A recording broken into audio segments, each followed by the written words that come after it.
Usually students in this class find this particular chapter more interesting. We were just talking about you.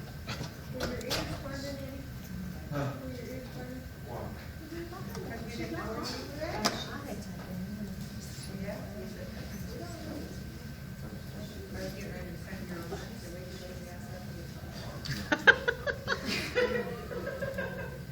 It's good to have friends, isn't it?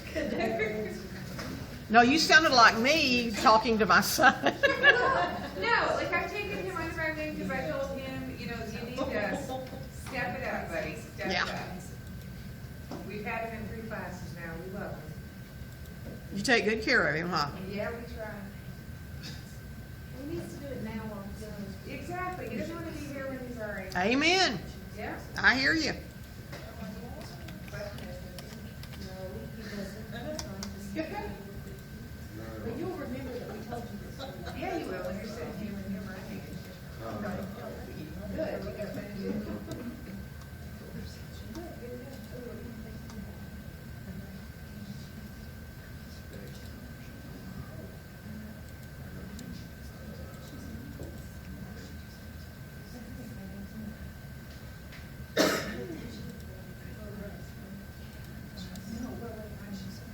I didn't realize that was like down there, I shot you. And I always ask that,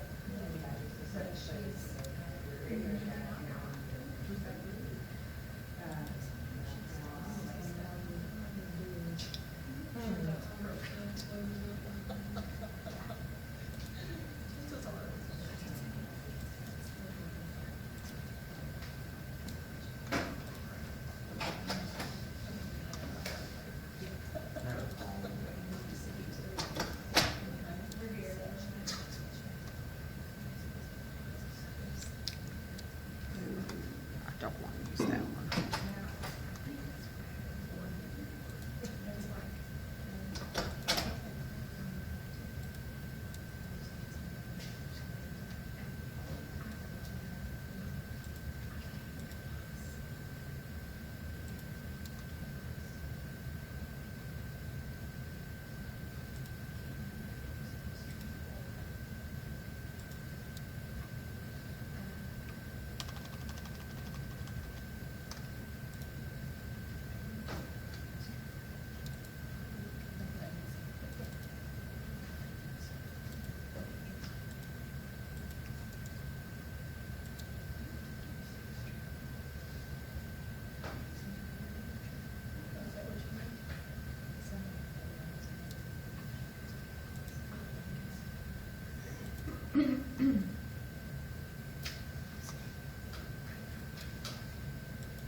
Okay.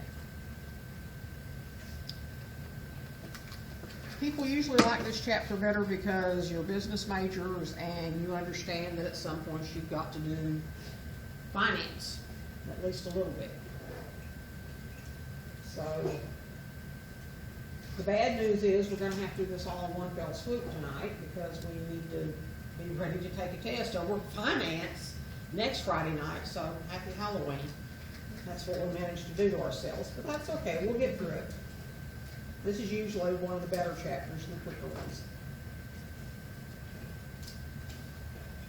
So, I've got all your notes laid out for you. The only thing you'll need to do is copy down solutions and at one point some language because there's some vocabulary in this part that we'll need to do. And I will try to take a short break after each section so that you can get up and get your brain flowing again, because I know it's hard to sit there and pay attention for the entire time.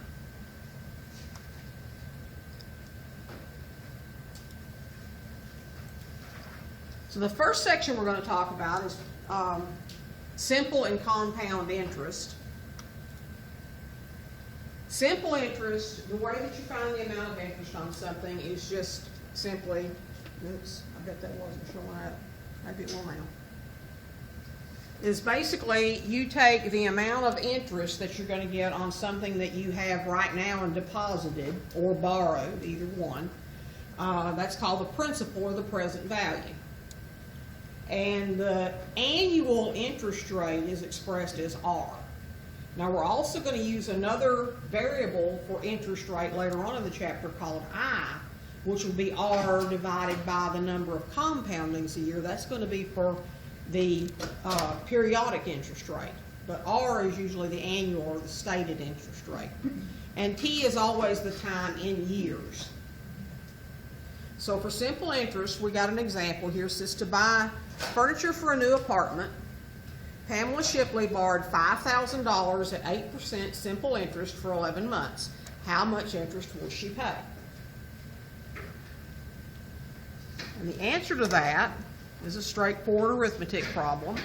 8% is the yearly interest rate, but she's only going to pay for 11 months. She's not going to pay for the whole year. She's only going to pay 11/12 of the year. And her present value is the amount that she borrowed, which is $5,000. So with the formula, P is equal to 5,000, R is 0.08, and T is 11/12. Use your calculator and do the arithmetic, and it comes out to be about $366.67 in interest. I didn't get that. Okay, let's try the calculator and see then. Oh, it's me, that is Okay, if you try to do it all in one calculation, it has to be 5,000 times 0.08 times, and then you need to put the T, the 11/12, in parentheses so that it'll divide before it multiplies.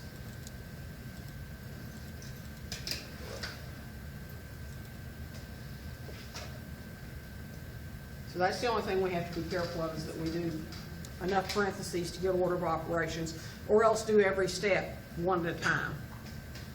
Okay?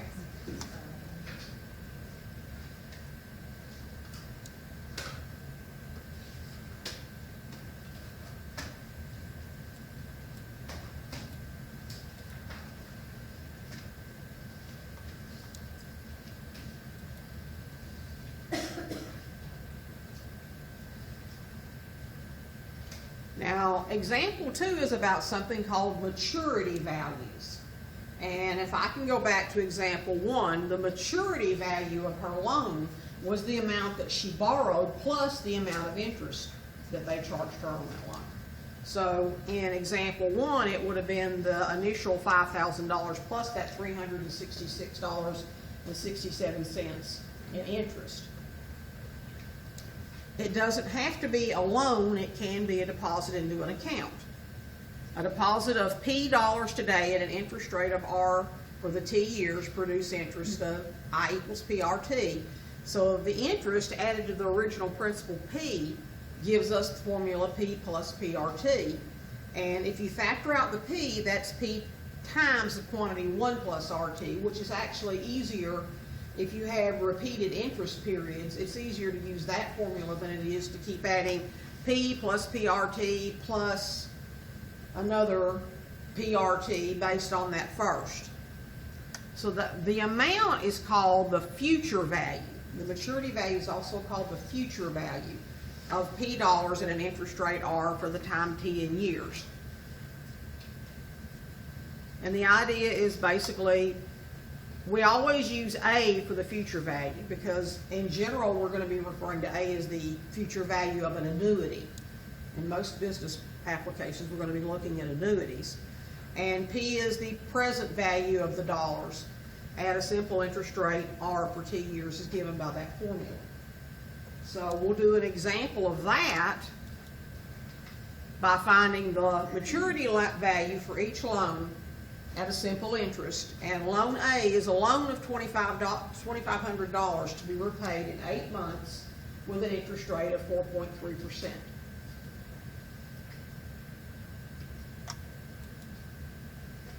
So if you have an 8-month loan,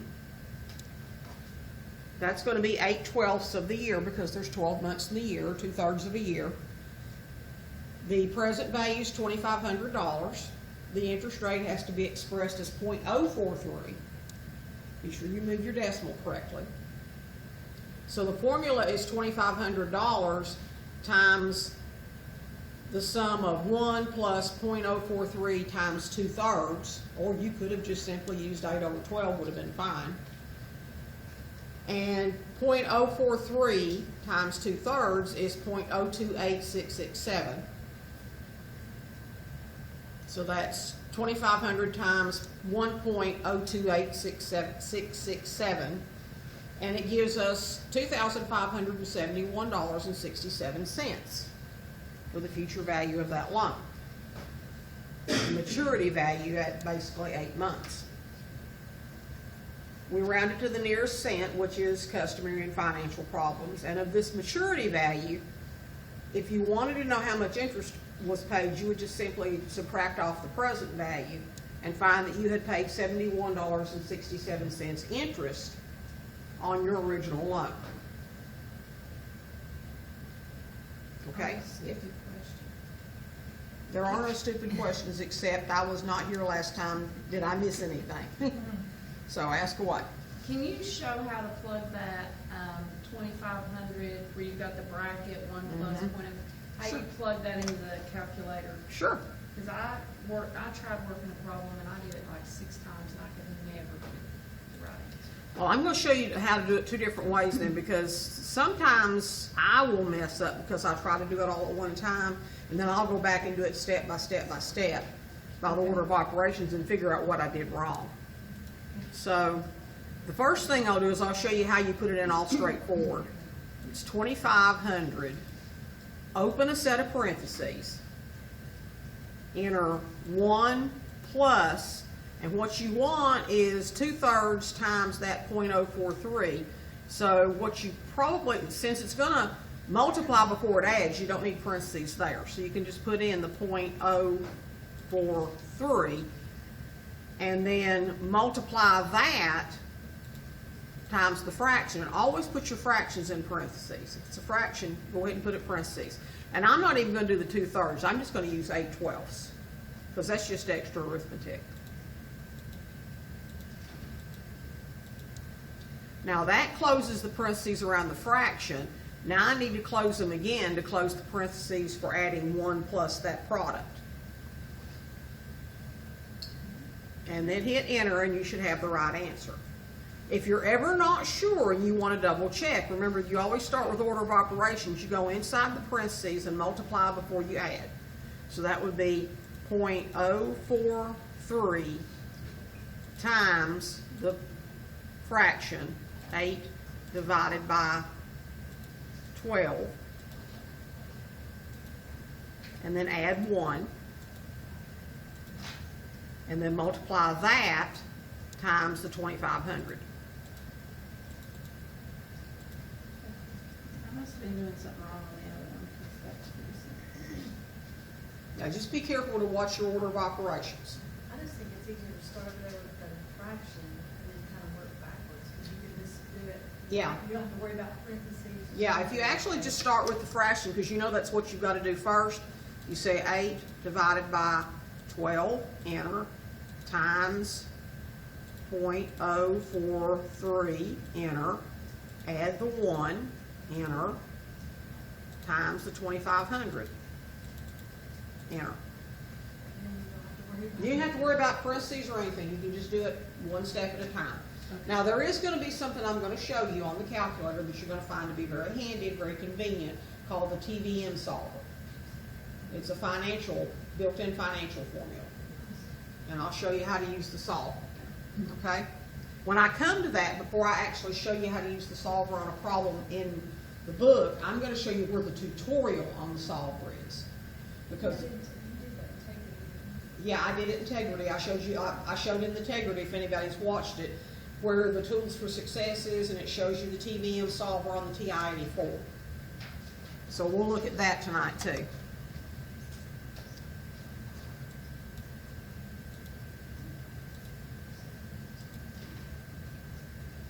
So Part B says find the maturity value for the loan at simple interest. They're only going to borrow $11,280, which is a lot of money, but they're only going to borrow it for 85 days, so less than 3 full months at 7% interest. Now, one of the things that this problem is to remind you of is it's convenient to assume, even though it's not true, it's convenient to assume that there's 360 days in a year, which is what most financial institutions do. And that way, when you're working with how many days, then you can just divide by 360. Granted, it's a little different from dividing by 365. They're giving you the benefit of the 5 extra days, but it actually just makes the arithmetic easier. And they've been doing that since, well, hundreds of years ago. So in this case, since we're assuming a 360-day year, we're still working with simple interest. We're going to make the assumption here that P is 11,280. That's the present value. This is what we actually borrowed, or something. You can call it the principal. The annual interest rate is 7%, and the time then is going to be 85 over 360. So your formula is going to work out, and I'm going to work it the way we did the last one. I'm going to do it step by step. So I'm going to clear it off, and I'm going to start with the fraction. 85 divided by 360 times 0.07. Add 1. And then multiply that times 11,280.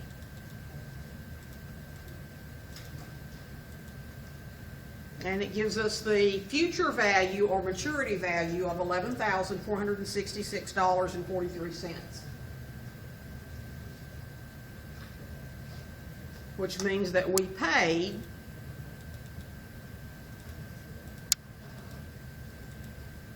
$186.43 in interest for that 85 days.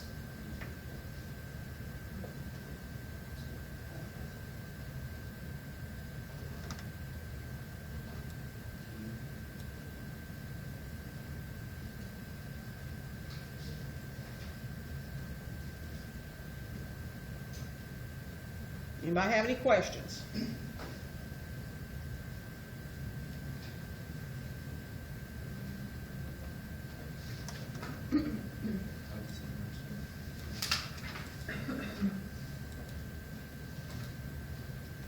Okay, now in part B of example 2, we assume that 360 days in a year, and again, that's always going to be the case.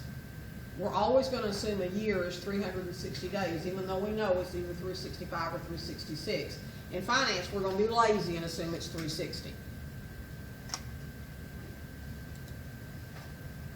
So here's one for you to work. I want you to take a minute and work this problem. Maturity value for a $3,000 loan at 5.8% interest for 100 days.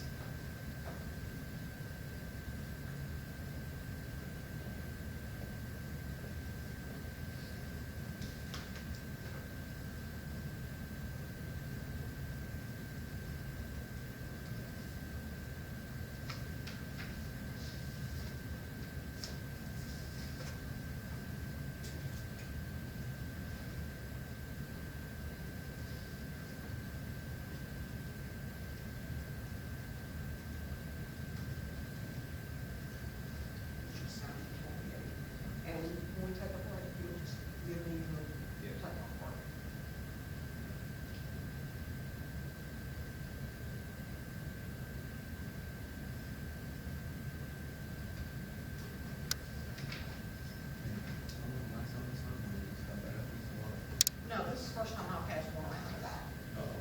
You're in that class, so this is such a small class, I very rarely feel like I need to actually take a roll.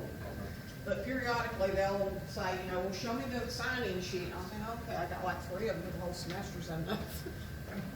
If it's a big class, I don't do that, but you know, it's where you kind of know when you've only got a handful of people.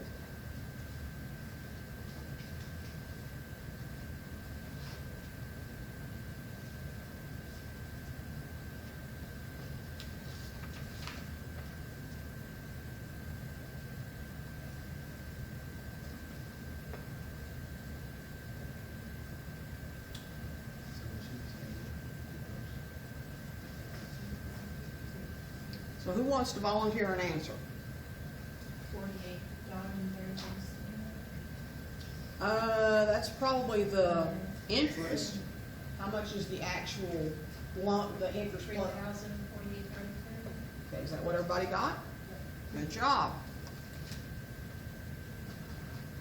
So $3,000 times the sum of 1 plus the product .058 times 100 over 360. And you don't need to simplify that fraction, just, use the fraction as it is.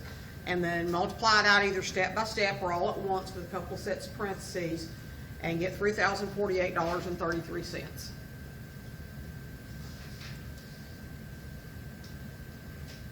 Okay, here's another one I want you to find. Now this one I'm going to work with you. What if they said find the interest rate if $5,000 borrowed and $5,243.75 is going to be paid back? Could we do that? Yeah, we could do that. You just use the same exact formula. Okay? Now there are people that say, well, you could solve the formula for the interest rate. Well, yeah, that takes a lot of work. We're not going to do that. That's too much algebra. We're just going to take the straight formula just like what we had, and we're going to plug in the future value, $5,243.75. Plug in the present value, $5,000, and then the 1 remains a 1, plus the interest rate is, let's see, that's what we're looking for, so we leave that at R. And it says that they're going to pay it back in 9 months. Now, where I've got .75, it would be perfectly acceptable instead to have 9 over 12. Because 9 over 12 does give you 3 over 4 or .75, so that's all right. It would be perfectly fine if where I've got this, you have 9 over 12. It does make the arithmetic a little easier, though, if you go ahead and say 9 divided by 12 is .75. So then we've got this big long mess, and we're trying to get R by itself. The way we get R by itself, and I left out a step in here because I knew I could explain it to you without having to actually have it written down. I'm looking at the fact that this is added together, and there's no way I can get this .75R by itself while it's still added together. So what I did was I went ahead and multiplied 5,000 times 1 and got 5,000, and then 5,000 times .75, and that's where the 3750 comes from. Okay? This is just like when you were doing algebra and you had 3 in front of x plus y, and you had to multiply x times 3 and y times 3. So you're just multiplying everything in the parentheses by the 5,000. And then if you subtract 5,000 from both sides, you've got $243.75.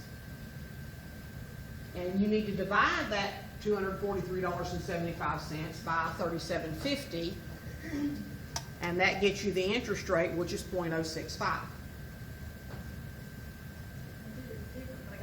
But you got, as long as you... Well, I mean, I'm just hoping that it does that every time, that wasn't just a fluke, because I Let me divided- look at what you did. Okay, I divided by 5,000 there, at the, both sides by 5,000 first.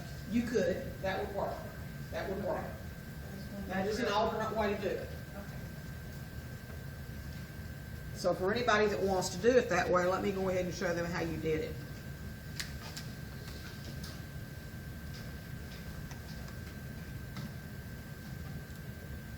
That's actually how they tell you to do it. Yeah, they tell you how to do it that way in the book, and then there's another example where they do it the way I just did it. And they both work, it just depends on which way you see it the best.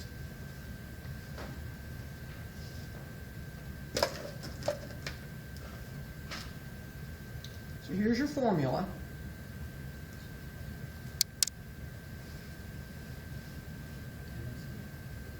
Your interest rate is what you're looking for. And when I do these, I always circle what I don't know. And then this is my future value.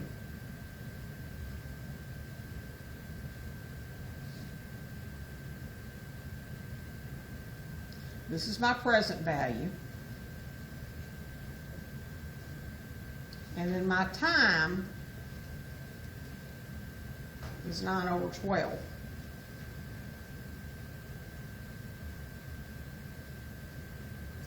So there's my interest rate I'm trying to find. That's what I want by itself. That's the only variable left in there. So what Tarina did, and it works really well to do it this way too, is she divided off the 5,000 from this side. Because this is 5,000 times that whole quantity.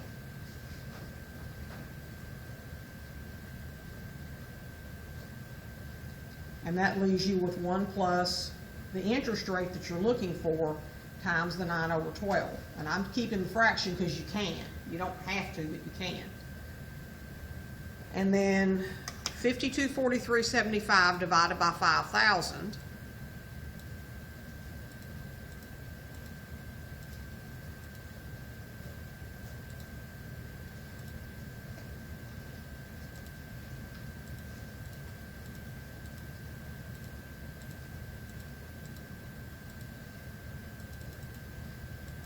Is 1.04875.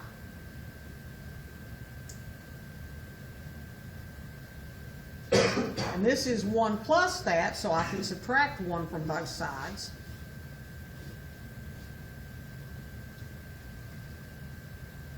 And I have 0.04875 equals the interest rate I'm looking for times 9/12. And you can get rid of the 9/12 by multiplying by the reciprocal.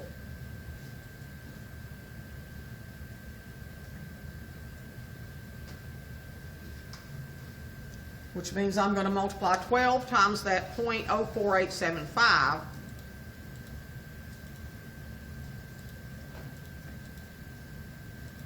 And then divide that by 9.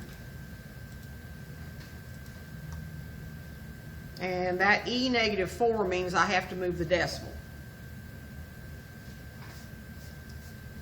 So 4.51 times 10 to the -4. I may have messed up a calculation.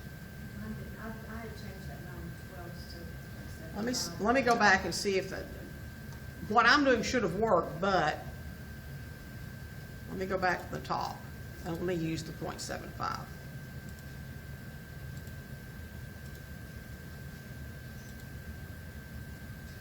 Oh, I know what I did. I divided there. I should have multiplied. That's what I did.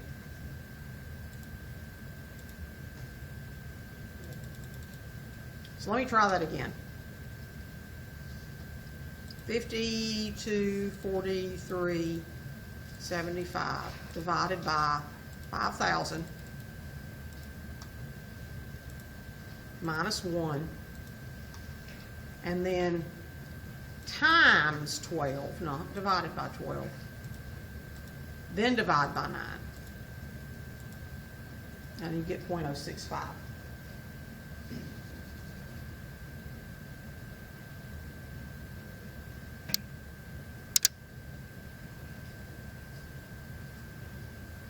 And that's 6.5%.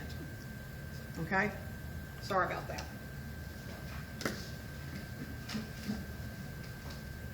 And if you use the 0.75, it wouldn't be much different. You just have fewer steps.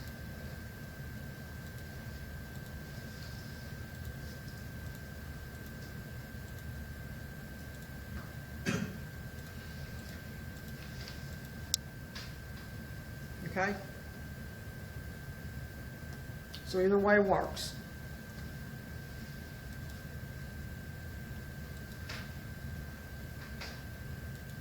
There's a lot of different ways to get from here to Johnson City, as long as you get there. Now, from here we're going to go into something called compound interest, which y'all know is a lot more common than simple interest. Although I will tell you that if you're not aware of this, a lot of credit unions still use simple interest calculations to do loans, not on mortgages usually, but on short-term loans like car loans and things like that. They still do charge simple interest in a lot of credit unions. And simple interest is actually a cheaper way to get a loan. But it's not as good if you're establishing a savings account because it's less interest you're gaining. Whereas if you're borrowing the money, that's less interest you have to pay. So simple interest is always lower at the same interest rate. If you have compound interest, on the other hand,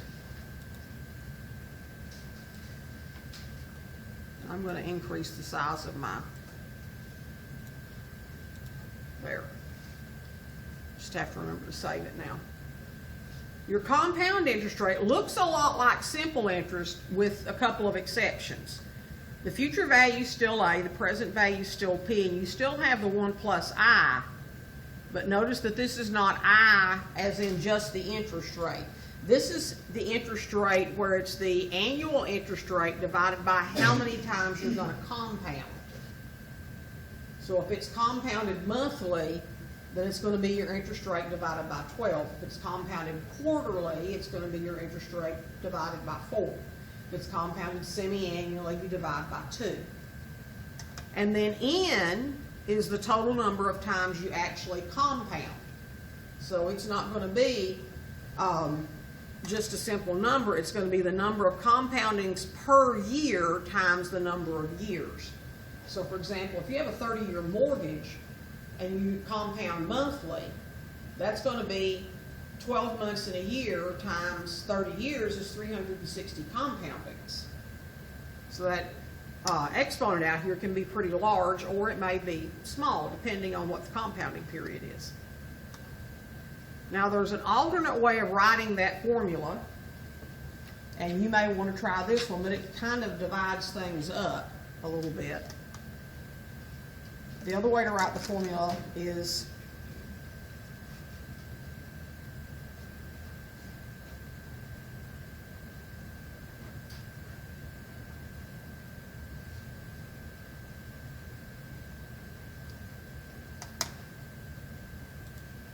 written that way. And I kind of prefer it written this way because then I don't have to remember what I is and what N is, because this tells me what it is. So this is my future value.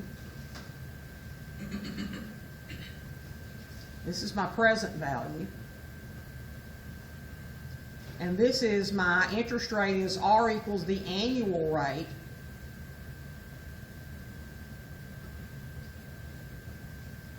Which is the same R I've been using all the time.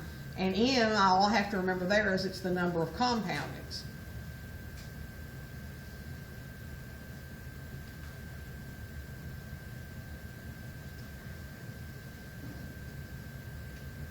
And then T, just like it was in simple rate, is the number of years.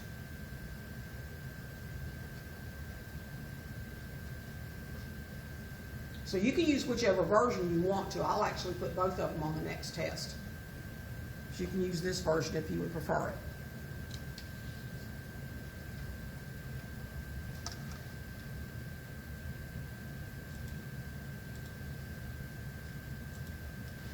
So here's an example of compound interest. We're going to find the amount of interest earned by a deposit of $1,600, there's your present value, for 7 years at 4.2% compounded monthly. The interest compounded monthly is 12 times a year, so 12 times 7 years is going to be 84 times down here that it's actually going to be compounded. And then your interest rate, 0.042, is going to be divided by 12, give you your periodic interest rate. That's what's called a periodic interest rate. And you just plug into the formula, and then again just do the math. So the present value, well, let's do it the easy way, step by step. 0.042 divided by 12, add 1, raise it to the power of 84, or you could raise it to the power of 7 times 12, but you'd have to be careful to put that in parentheses, because otherwise it'll only raise it to the 7th power and then divide the whole thing by 12. And then multiply that times the $1,600. So the total future value is $2,145.75, And since you originally had deposited $1,600, then you've earned $545.75 in interest.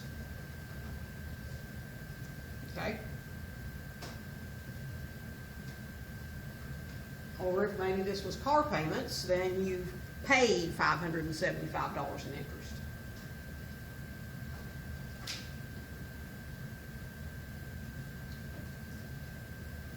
We okay so far? Little arithmetic to do, and sometimes it can be tedious, because you probably need to do it step by step, but it shouldn't be too tough because we're plugging into formulas where we just need to know what the names of everything is.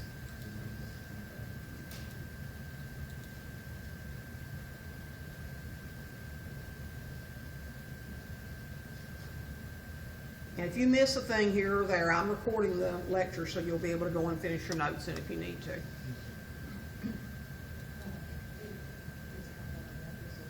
Okay, now, we're going to talk about the TVM solver. There is a technology note on page 203 of your textbook that explains both of these.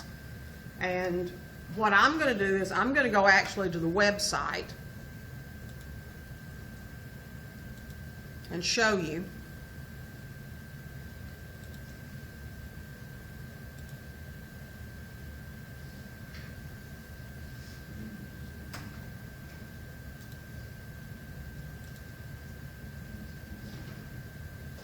So if you go to My Labs, go down to the sidebar that says Tools for Success.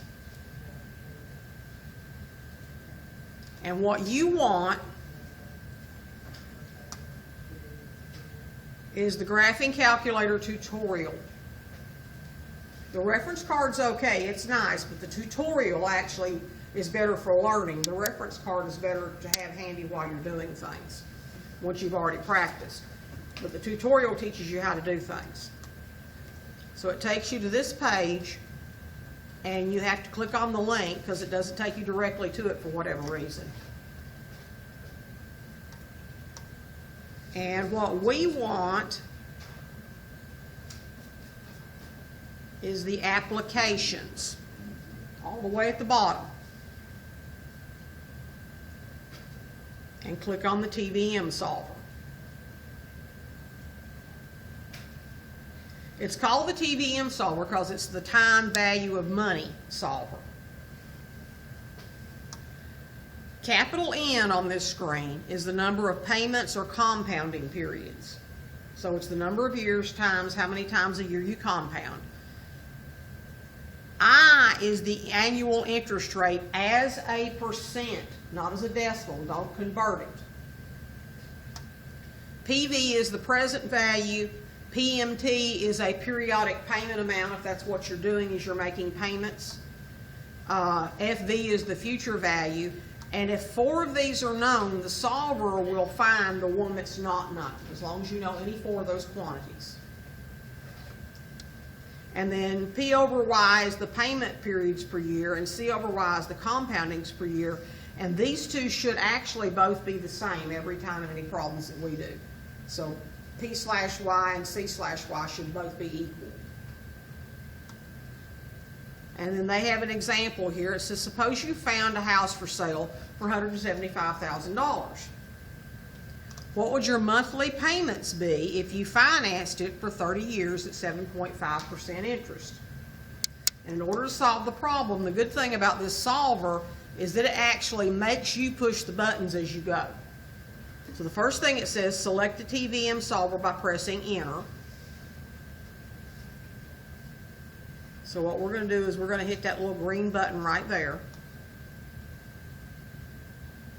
So we've selected apps, enter, and then select TVM solver, which is finance. So we hit enter, and then TVM solver, and hit enter again. And then it walks us through what we're supposed to do. So we're going to put 1,000, or excuse me, 12 times 30, because it's a 30-year mortgage, 12 payments a year.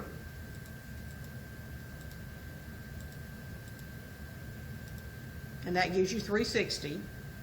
Now, if you'd already known it was 360 in your head, then you could have gone ahead and typed that in. And then the interest rate, it says in the original problem, is what we don't know. I think that was what it was asking us to find. No, this is the monthly payment at 7.5% interest, sorry. 7.5. Remember, that's not a decimal, it's as a percentage. Present value is going to be $175,000. That's the price of the house today.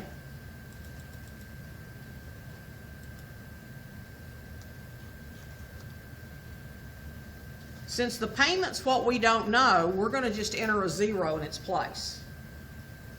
That's unknown information.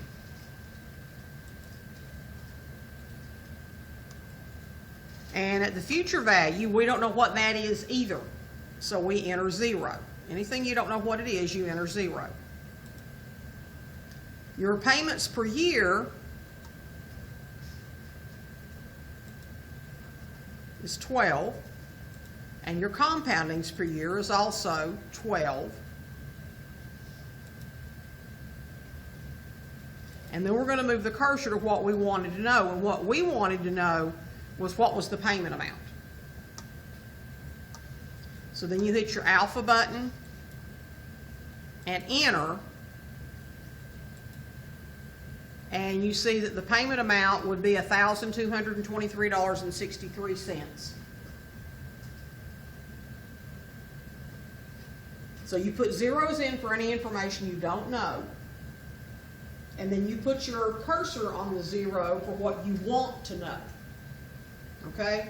If this was not in the tutorial, I could also go through and do an example and have it find out for me what the future value of the house was. In other words, what's the total that I've paid for the house at the end of the 30 years. So if you need to, this is how you go back to it. You go to the Tools for Success, and it's the Graphing Calculator tutorial.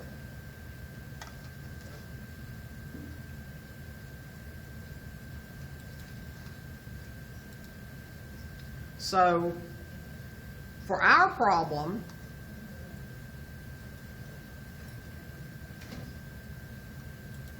let's see.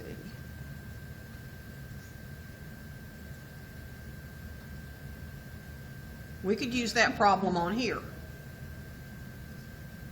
We take the graphing calculator. It doesn't look much different on the TI-83 except that the formula is on second and x to the -1. That's where your finance formulas are. And then you choose your solver. So the amount of interest earned by a deposit of $1,600 for 7 years at 4.2%. Okay, the number of payments, 7 years compounded monthly, is going to be 7 times 84.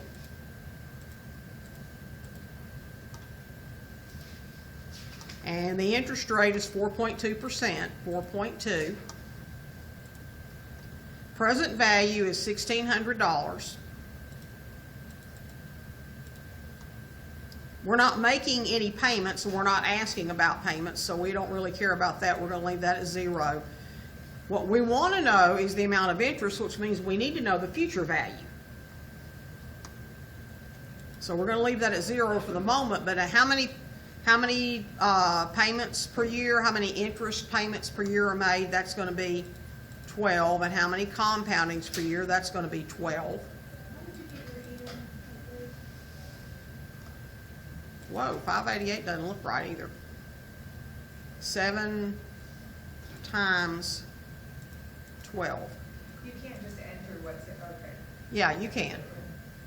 You can. I don't know what was already in there that it made it 588.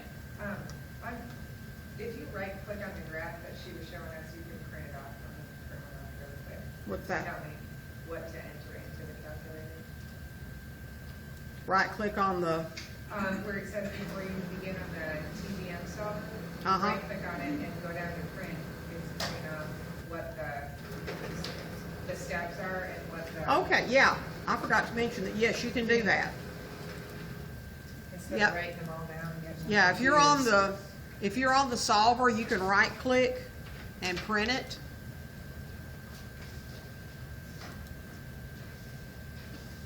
The printer here is the one that says B210.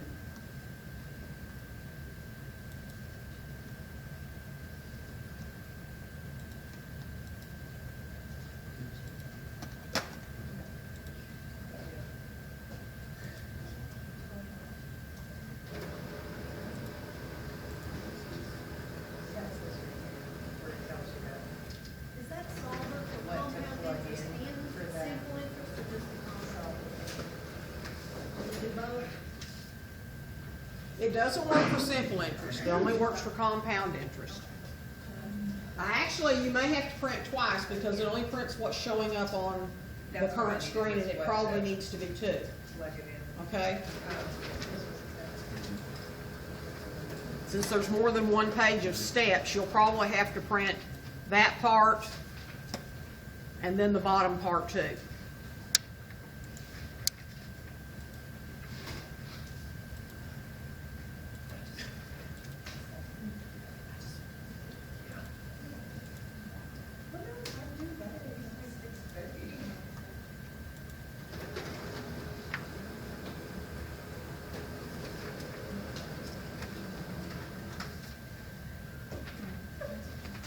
And I'll see if I can scan this and put it in D2L too. That might be a good thing to do.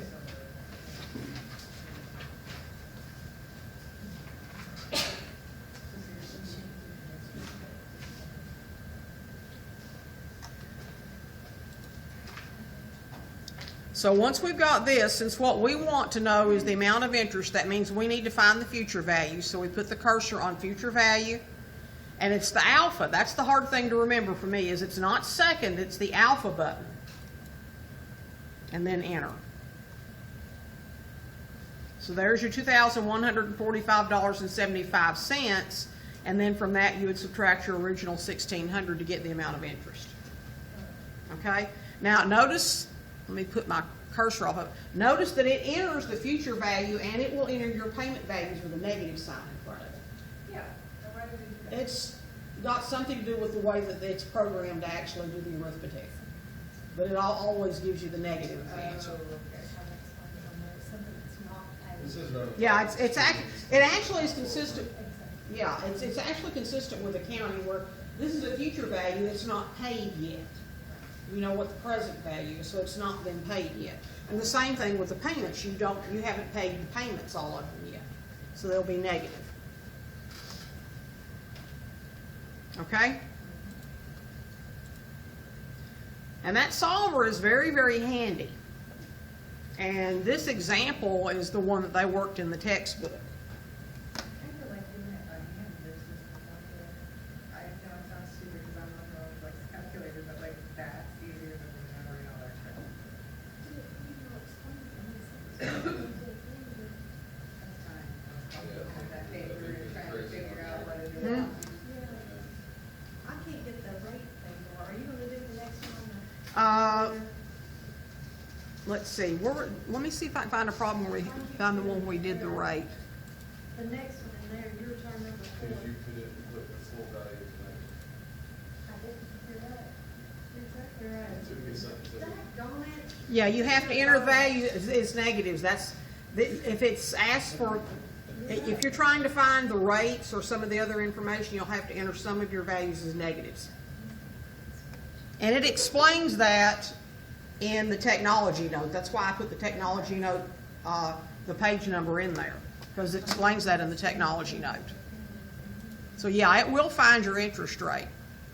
In fact, here's an example of an interest rate. Find the annual interest rate is $6,500 is worth $8,665.69 after being invested for 8 years in an account that compounded interest monthly.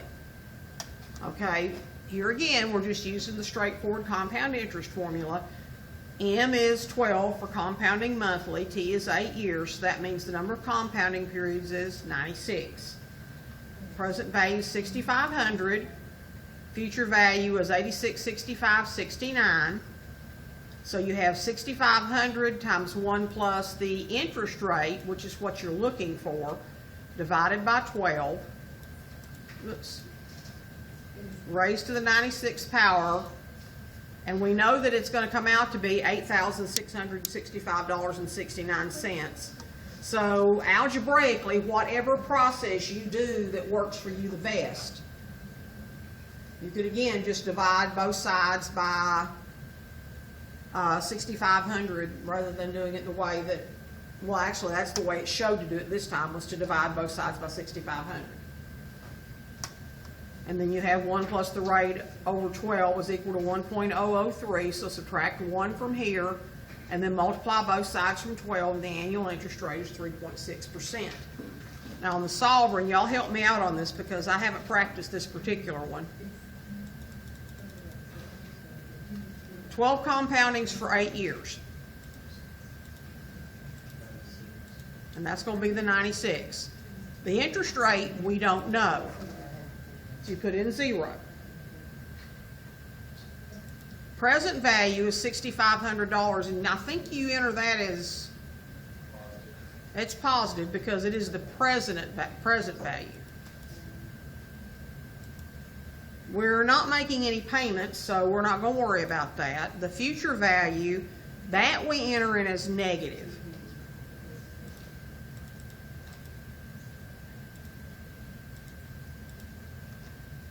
And the compoundings per year is 12, and the compounding interest charges are 12 per year.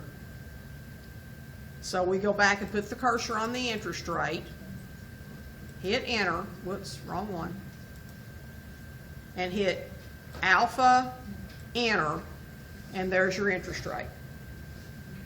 Okay? That work for everybody?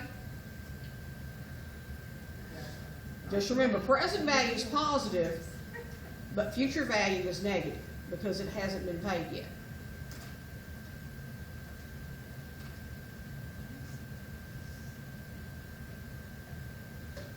Okay? Yeah.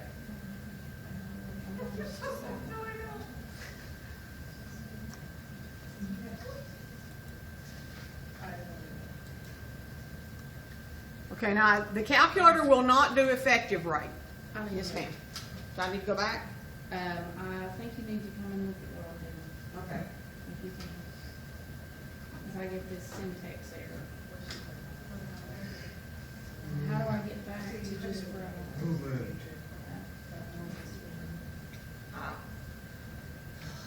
Decimal 59. Put your cursor up there on the interest rate, and then alpha enter. There's your interest rate. Yours is not coming out the same. 96 compounding. Oh, I've got it, that's 69 instead of 59.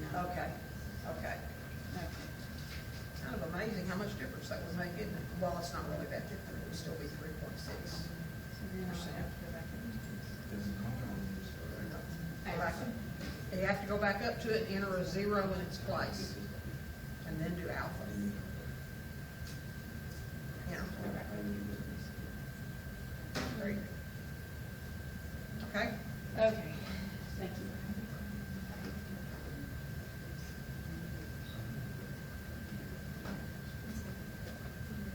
Okay, now effective rate, and again, I'm not going to make you memorize formulas. I'll give you these formulas. Effective rate, suppose you had $1 deposited at 6% compounded semi-annually.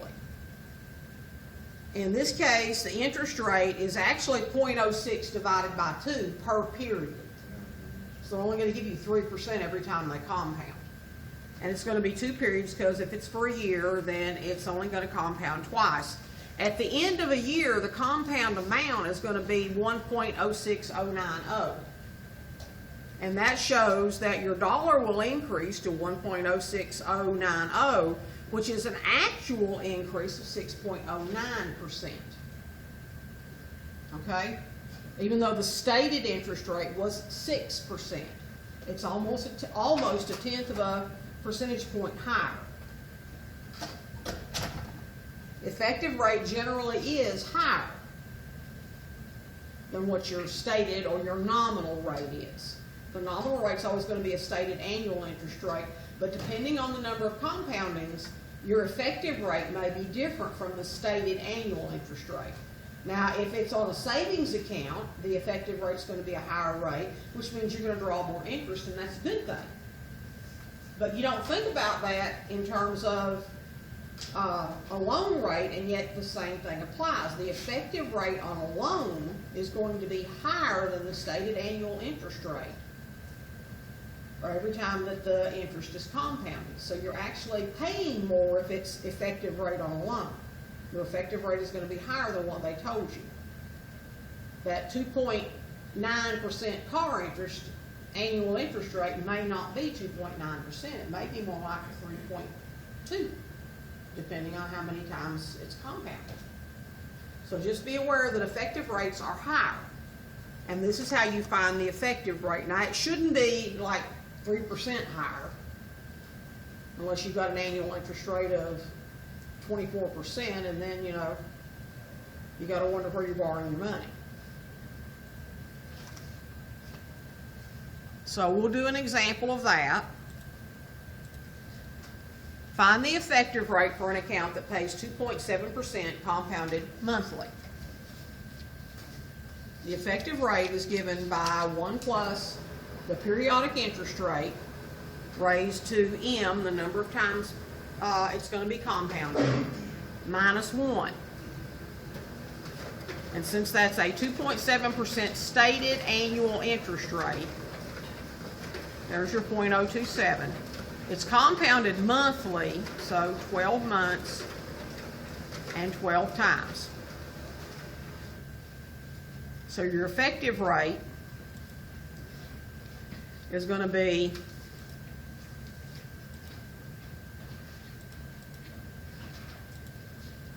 that 0.027 stated rate divided by 12,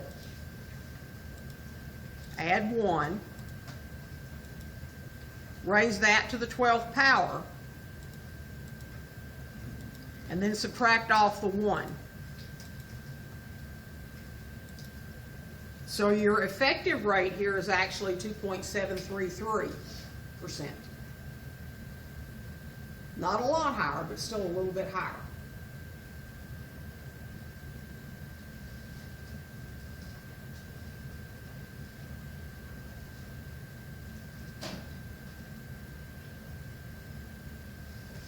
Now, if the present value on the account is not too large, having a higher effective rate doesn't usually influence it much.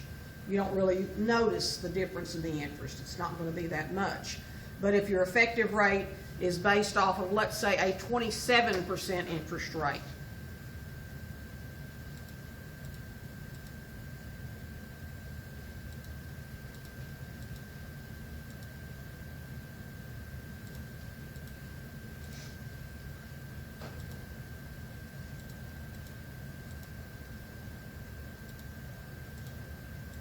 your effective interest rate is 30.6%. So the larger the interest rate, the higher that effective rate is going to be.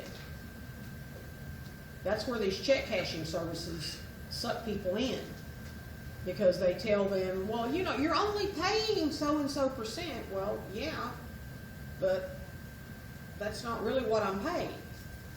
If I don't pay it off in a week, I'm paying even higher than that. So, you know, people need to think about these things, and the people, unfortunately, that need it the worst usually are the ones that don't.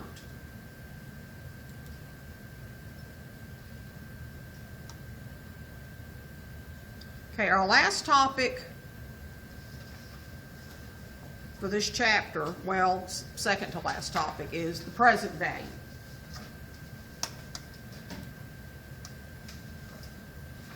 The formula for compound interest has 4 variables: future value, present value, interest rate, periodic interest rate that is, and N, the number of times that the interest is calculated. If you have any 3 of those values, the value of the 4th could be found. So if you knew the future value, and you knew the interest rate and how many compoundings that you were going to get, you could figure out how much money you would need to deposit today to achieve that future value. And that's actually the basis for something we'll talk about later on called a sinking fund. Okay? So if you know that you need a certain amount of money in the future, and you're trying to figure out, well, I can get this interest rate at this compounding period at this lending institution I'm dealing with, how much could I deposit right now and be sure that I have that much in the future when the time comes? This is what people do when they know that they're going to need a certain amount of money to pay their taxes at a certain point in time. So they're paying their property taxes or something like that.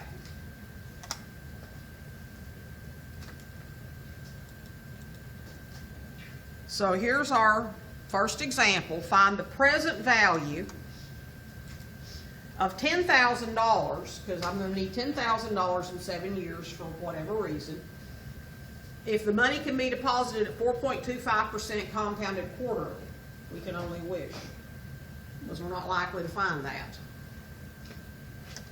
So in 7 years, 7 times 4 would be 28 times they would compound our interest. And the rate of 4.25% per year is 4.25% over 4. So we'll just plug all that into the formula.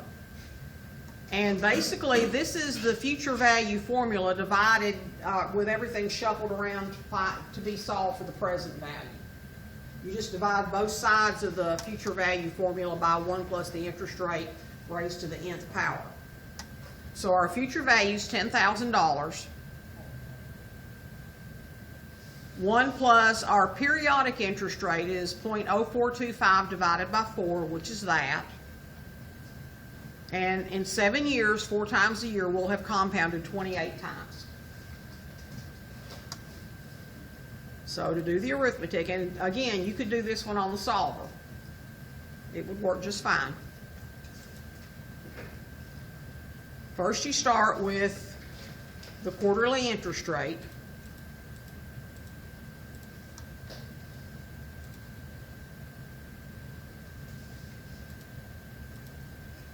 And you add 1 to it,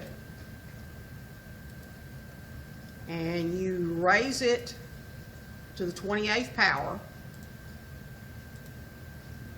and then you divide that into 10,000.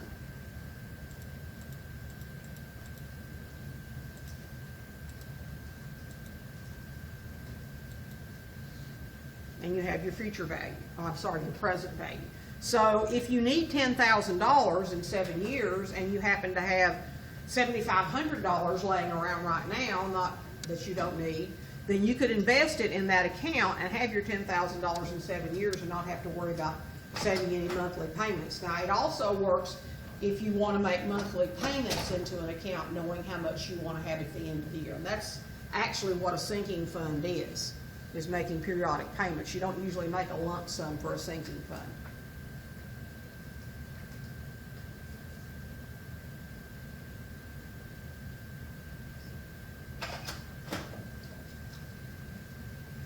Any questions? Can we do that one in the solver?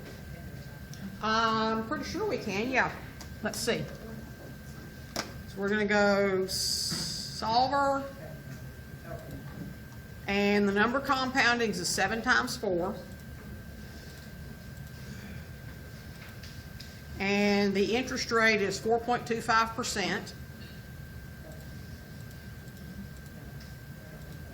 The present value we don't know, so we enter a 0. We leave the payments at 0 because we're only going to make 1 payment, and that's going to be whatever present value turns out to be. The future value is going to be $10,000, so you have to enter it in as a negative number. And then your compoundings per year, quarterly, that's going to be 4.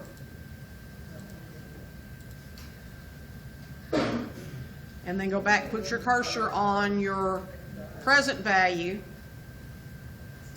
alpha, enter, and there's your $7,438.39. Did it work? Then the operator that worked to do. And then I go back to present value. Present value, and then alpha, enter. Did it work? Yep. Okay. Thank you. So it's not that the arithmetic is horrible, but it's nice to have a little calculator that already knows how to do all that arithmetic and just go straight to the answer. That's like the one time I've ever thought I don't want to use the calculator in math class. Yeah. So compounding time, this is also the same idea. How much time would you need if you had $3,800 deposited at 3.5%, compounded annually? How long would it take for you to have $7,000 instead of just $3,800? Okay? So just Same problem, except we're gonna be solving for n. Now, this is usually the most challenging problem arithmetic-wise for anybody in this class, because at this point, we haven't solved logarithmic equations or solved equations by taking the natural log of both sides. The algebra process is that you would go through and isolate this quantity to the nth power is equal to 7,000 divided by the 3,800, and the way you would solve that is to take the natural log, or the base 10 log for that matter, of both sides. Okay, usually use the natural log though because of the compounding. And the arithmetic isn't hard. I'll show you the arithmetic first. It's just you don't see the logic of the arithmetic because you haven't solved log equations before. So, first thing we're going to do is the 0.035 divided by 2 for the 3.5% compounded semi-annually. We're going to add 1. And we're going to take the natural log of that.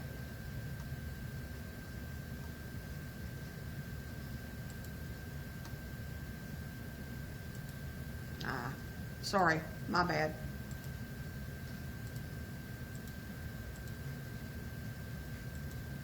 What did you pick?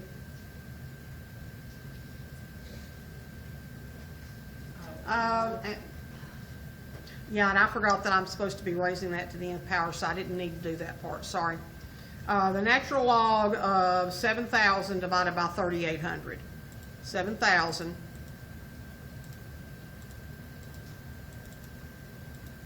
And then take the natural log of that. The ln is next to the number 4.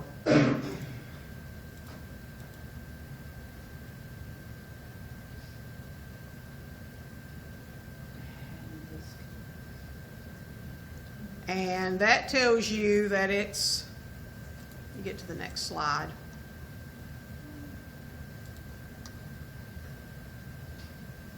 You take that and divide it by the natural log of 101.75.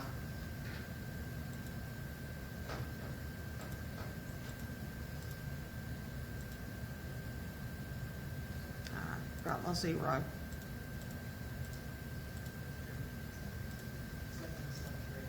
And that'll give you your number of payments, which is going to be 36 because you can't have 0.21 of a compounding period. But to the previous example? Well, just what you had before this in solving that. Okay. You stopped at, you did the 0.035 divided by 2 equals the 0.01. Yeah, I was going about it backwards, so hang on. What we need to do first is we need to figure out how they got to this. Okay? That's going to be the value of what's in the parentheses. So that's the 3.5%, 0.035 divided by 2 because it's compounded semi-annually, plus 1. Okay? And if we take the natural log of that, then we can divide it into the natural log of this quantity. So first we're going to do this quantity, ln of 7,000. What is the natural log mean? I mean, I'm sorry, I feel like I'm lost it, but when you say that.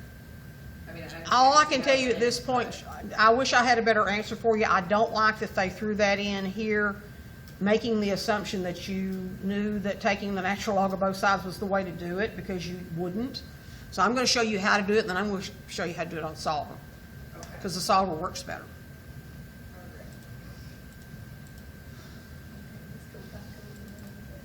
Okay? So first you take this, 7,000 divided by 3,800. take the natural log of 7,000 divided by 3,800. And I put a set of parentheses, but I didn't need them, so How did you get that? You press LN. ln, and then 7,000 divided by 3,800. And hit enter. And then you're going to divide that by the ln of the 1.0175.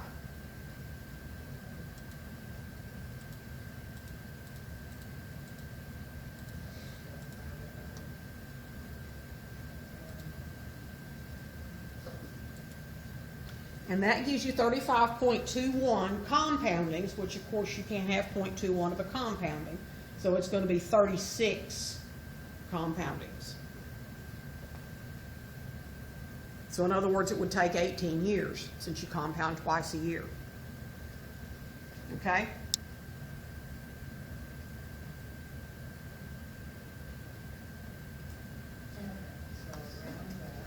So that if the power this becomes in, When you take the ln of something to a power, that makes it just in.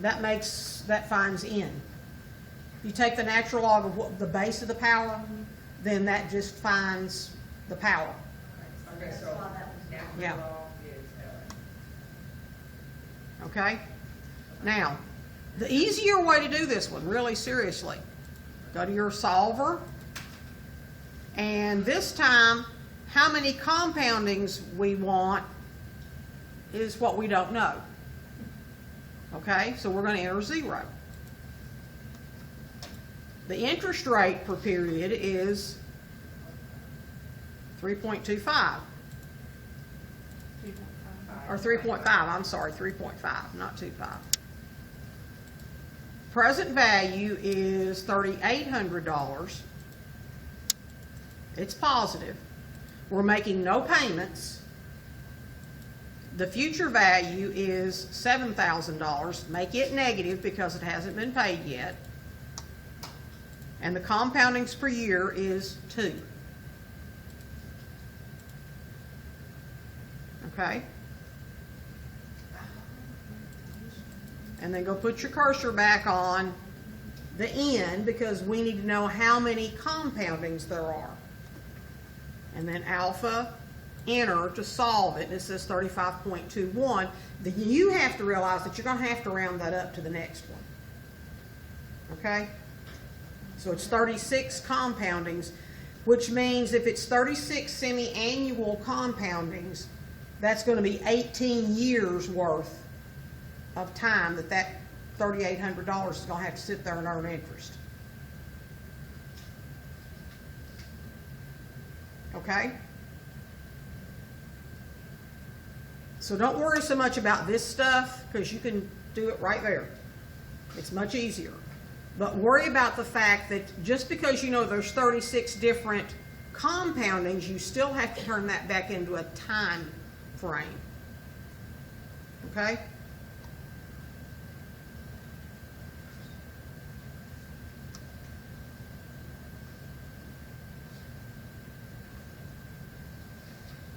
That's probably the hardest problem in the whole first section. Now, this is just an illustration. I want you to think about this with me. Let's suppose that you deposit a certain amount of money at a certain interest rate, and it pays, if it pays compounded quarterly, this is the compound amount that you would get. But if you had that same amount of money, and you know, we can guesstimate that it's $3,000 at some apparently pretty good interest rate for it to get that much money. If you compound monthly, notice the difference in the amount of money that you actually get. You get about an extra $5, give or take. Okay? If you go to compounding it every single day, you think, oh, well, you know, I went from quarterly to monthly, I got $5 more, I should get more money. Well, no, not really. From quarterly to daily, it's less than $10. Okay? And if you compound it every single hour, there's 8,640 hours in a year. If you compounded it hourly, look how much you gain. Not much at all, a whole big 8 cents. What about if you went every minute or every second? Do you think you're going to get that much more? No. Continuous compounding means it compounds every single second and every single millisecond. And there's a formula for it. And the formula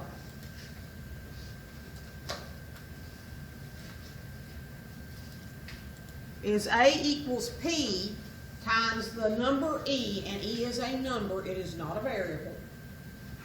E is an irrational number, raised to the R times T dollars.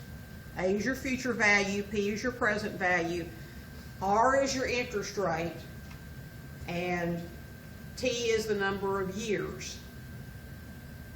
And the interest rate is being compounded continuously. The clock is running, okay? If you want to know what the number E is, and this actually gets out why we took the natural log on both sides. E is the natural logarithm of 1. Okay? That's what E is. E is the natural logarithm of 1.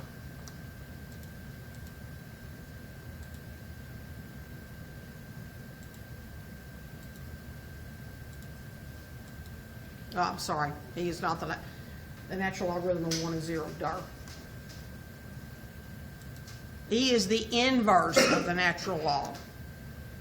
So if I take E and raise it to the first power, E is an irrational number that is approximated by 2.718281828.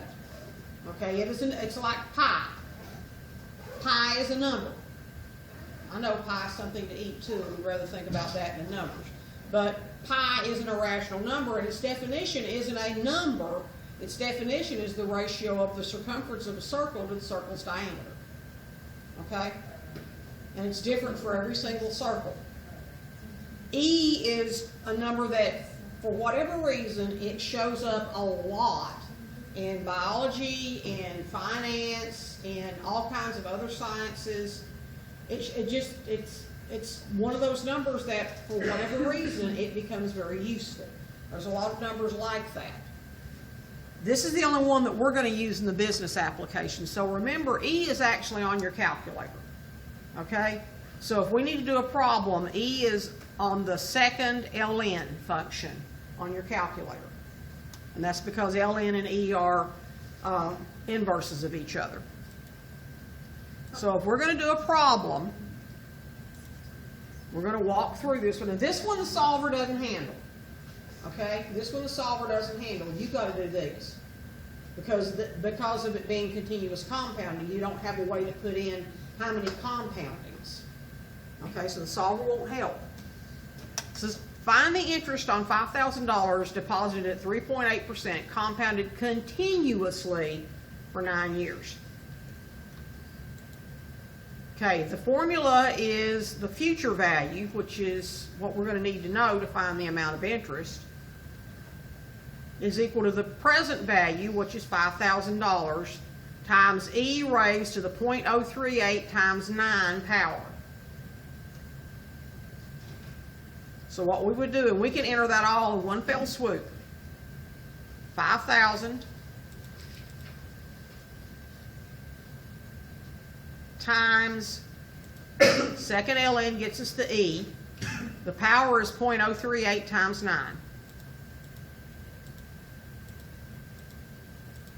Because you had to open the parentheses, so you have to close them again.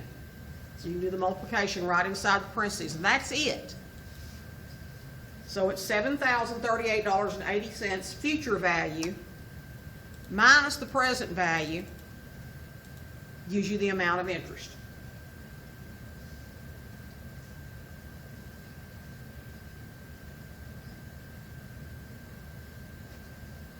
And just for interest, I'm going to calculate it if it was compounded, let's say annually.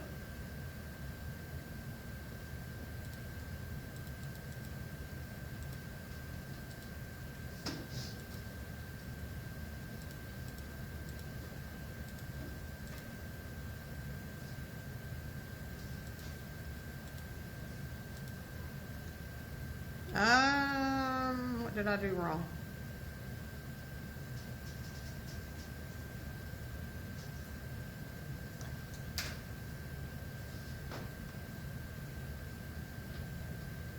I think that's actually it.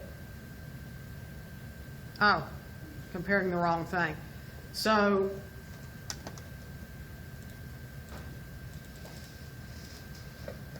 Whereas if I got continuous compounding, I got $2,038.80. If I got it compounded annually only, I got $1,994.33. So there's not a huge difference in the amount of interest. Compounding continuously sounds good, but it's not going to be a cash cow for anybody.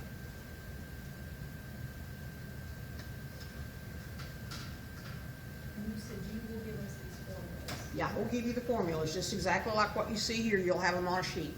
Will you send out that sheet? Yes. Yes.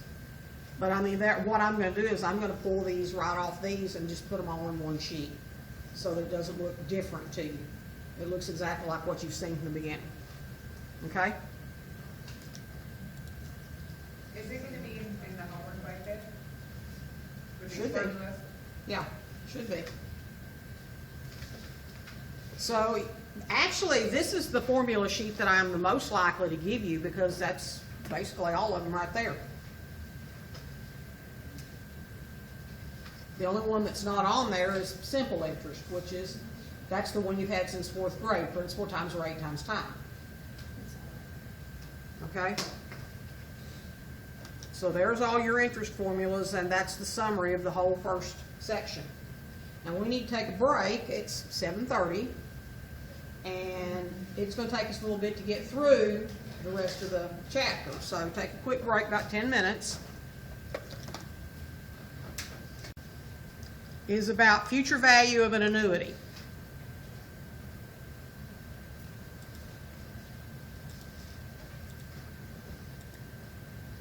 A sequence of equal payments made at equal periods of time is called an annuity. An annuity is usually thought of as being a savings account. It's what people generally put money into for their retirement. If the payments are made at the end of the time period, and if the frequency of the payments is the same as the frequency of the compounding, then the annuity is called an ordinary annuity.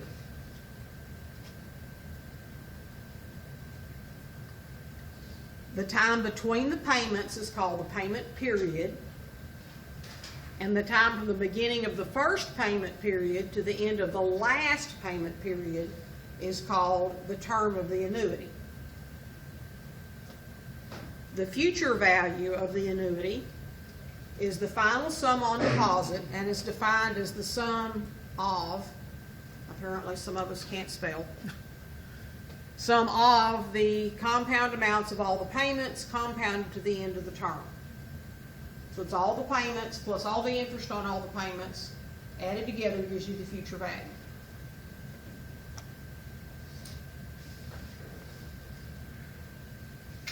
Okay?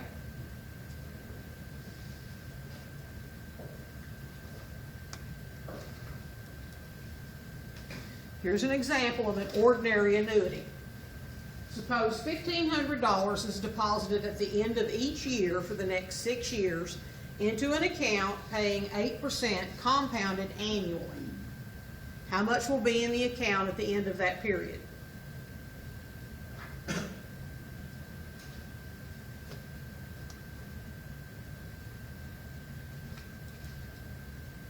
Well, here's what's going to happen. This is an illustration. At the end of the first year, you'll deposit $1,500. And at that point, you will have $1,500. Between the first year and the second year, you will gain interest on the $1,500 that you deposited, and you'll deposit another $1,500. And then during the beginning of year 2 to the end of year 2 and beginning of year 3, you will earn interest on $3,000, and you'll deposit another $1,500. And then between the beginning of year 3 to the end of year 3, you will be earning interest on $4,500. And at the end of the year, you'll deposit another $1,500. And the same thing for year 4 and the same thing for year 5. So that's what you're doing, and this is the effect of what you're doing. You deposit your $1,500. And then between year 1 and year 2, you gain 1,500 plus 1.08 raised to the 5th power eventually, because you're going to have that on deposit for 5 years. And at the end of year 2, you'll deposit another 1,500, which will garner you interest of 1,500 times 1.08 raised to the 4th power for the 1, 2, 3, 4 years that it stays on deposit. The same thing with the $1,500 at the end of year 3. You'll get more interest on that $1,500 to go on top of the interest that you're already gaining, and that will draw interest for 1, 2, 3 years. The $1,500 you deposit at the end of year 5 only gets 1 year's worth of interest. And the $1,500 that you deposit at the beginning of the 6th year or the end of the 5th year, you got no interest because it wasn't on deposit to get any interest. So at the end of that time period, you have 1,500 times 1.08 raised to the 5th for the first deposit, plus 1,500 times 1.08 raised to the 4th for your second deposit, plus 1,500 times 1.08 to the 3rd for your 3rd deposit, and then 1,500 times 1.08 to the 2nd for your 4th deposit, and 1,500 times 1.08 to the 1st power for your 5th deposit, and then your final 1,500. And again, the last payment earns no interest. And the first payment only earns interest for 5 years, not all 6. You can actually do this better if you have a formula. The formula is A, the amount of a payment, times the interest rate raised to the nth power minus 1, divided by the total interest rate, the 1.08 minus 1. You can also do this on the calculator with the solver.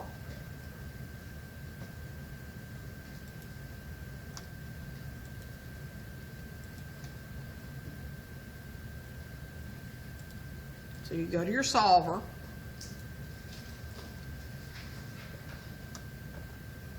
and it's deposited at the end of each year for 6 years, and it's compounded annually. So the compounding is actually 6.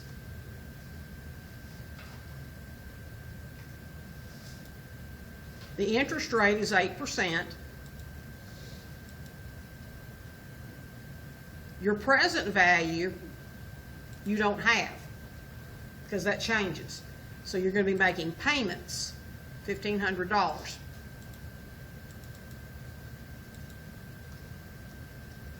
You want to know what your future value is going to be, so that's going to be a 0 temporarily, because we're going to solve for that.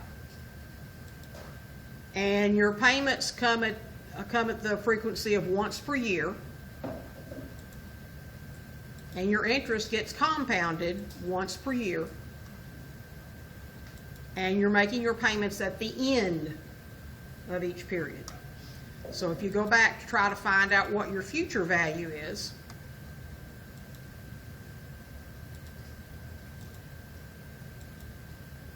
there's your negative $11,003.89. Okay?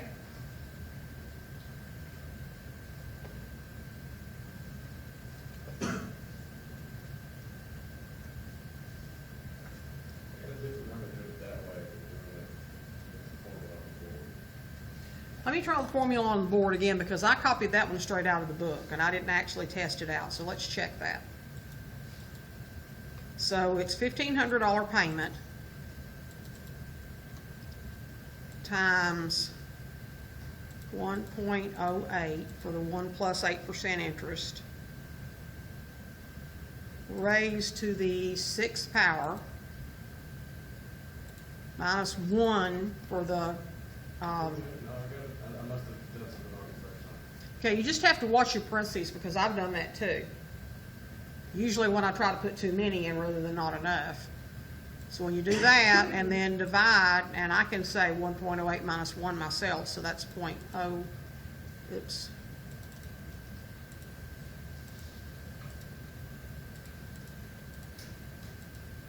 That's what I get. Okay? And again, I'll give you that formula, but I highly recommend the solver. It doesn't make arithmetic mistakes, and I do.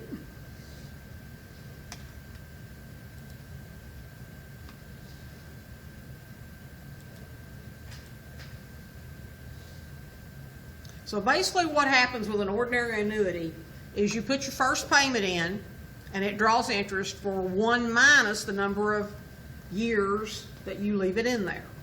And then you put your second payment in, and it draws interest for the term of the annuity minus 2, because it was deposited at the end of the second year, and so forth. And this just shows you the arithmetic to come up with the actual formula. So the actual formula, S, is called the future value. I'm not quite sure why they change it, except that it's not really a compound interest problem by itself. An annuity is a little bit different because you're making payments, and it's actually the sum of interest and payments made over the period of time. So S is your future value, is equal to R, which is the amount of any payment raised, and then multiply R times 1 plus the interest rate, and that interest rate is the per period interest rate. N is the number of compoundings, minus 1, and divide by the interest rate.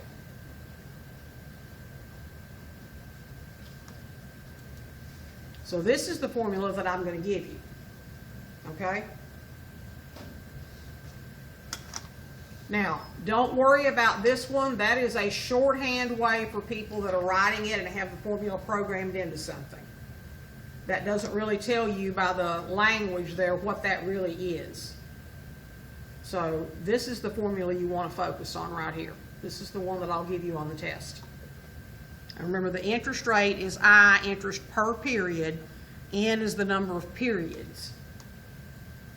And then R is your periodic payment, and S is the future value. So let's try doing an ordinary annuity. Let's use the solver. I'm going to have you all talk me through this one.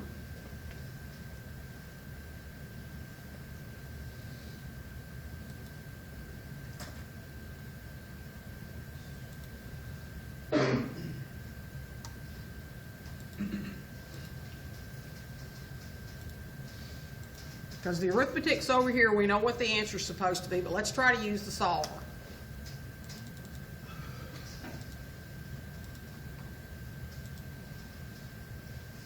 What should N be? Because? Compounded monthly, which is 12 times 11 years. Okay. It's 12 times a year times 11 years. Interest rate is 3.3. Present value, do we need that? No, we don't even know it. Payments. Future value is what we're looking for, so we enter a 0.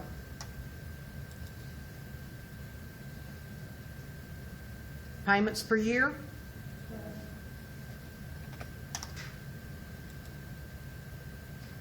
And compoundings per year. And we're paying at the end because it's an ordinary annuity.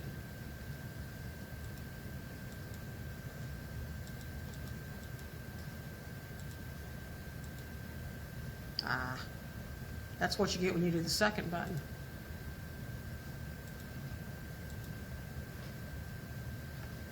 So $39,719.98. Now, when we're doing this for the tax, are you just gonna accept it if we write down the 39,700? Right, for what I want you to do, so in case you did make a mistake, copy this screen. Everything on that screen, write that down on your test. That way, if you misentered something, I'll know, well, they just transposed some numbers, or they put the decimal in the wrong place. Whereas if all you do is write down the answer, then I don't know what you did wrong. Okay?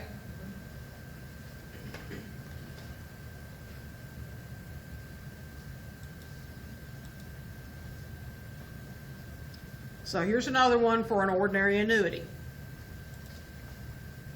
Lisa Mitchell, or Leslie Mitchell, is an athlete. She believes her playing career is going to last 7 years.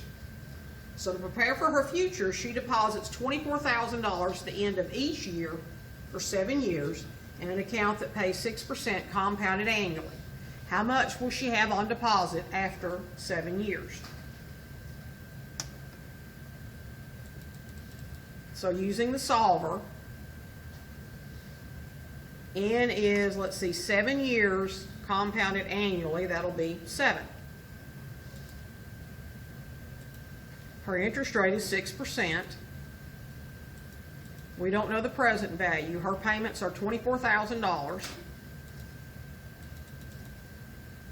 Her future value is what we don't know. She deposits at the end of the year, once a year, and it compounds once a year. So we put the cursor back on future value, alpha, enter, and it says she'll have $201,452.10. Okay?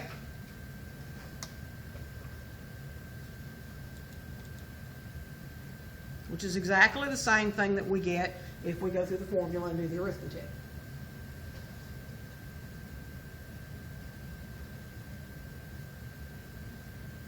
Now her actual payments was only $168,000, but she wound up with $201,000, so that was interest she gained. Okay? So if there's a question about interest, remember you subtract off the total amount of payments. And then part B says instead of investing $2,400 at the end of each year, suppose she deposits $2,000 at the end of each month, and her account compounds monthly. Well, that changes a couple of things. First of all, 7 years compounded monthly is going to be 7 times 12. Same interest rate. Payments are going to be $24,000. What she's doing is she's paying the same total amount, but she's just putting it in 1 month at a time.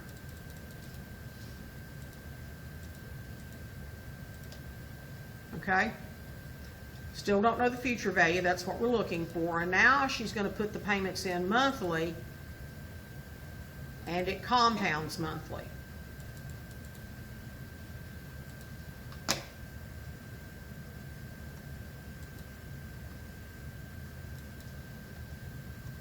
And she'll have $208,147.85. So she'll have a little bit more money. And that's because she's getting a little bit more interest by it being compounded monthly and making payments monthly.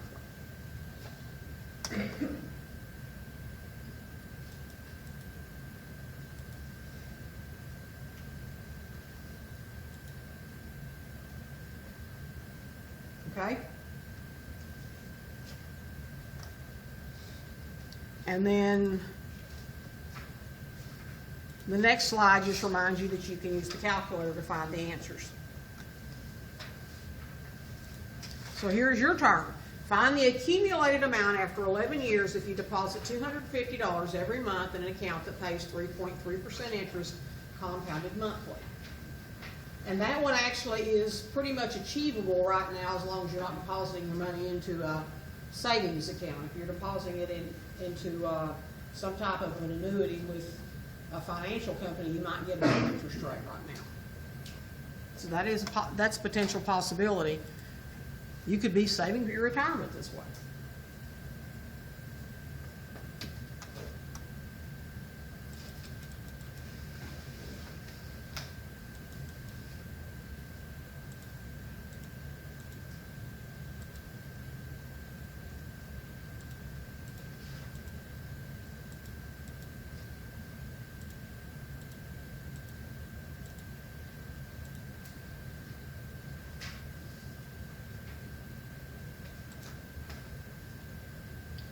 How much would you have?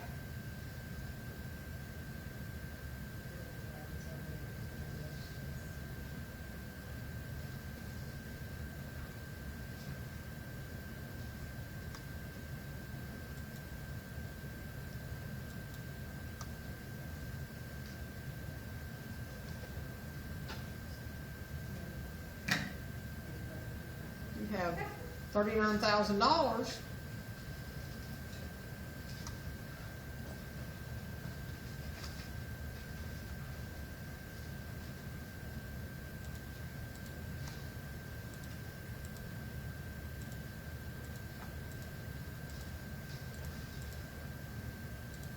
And the amount that you actually deposited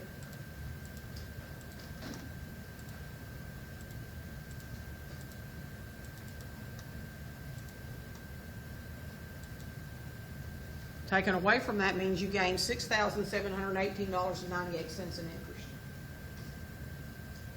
It didn't ask that. It's always nice to look, how much of that money was my money working for me, and how much of it was my money. Okay?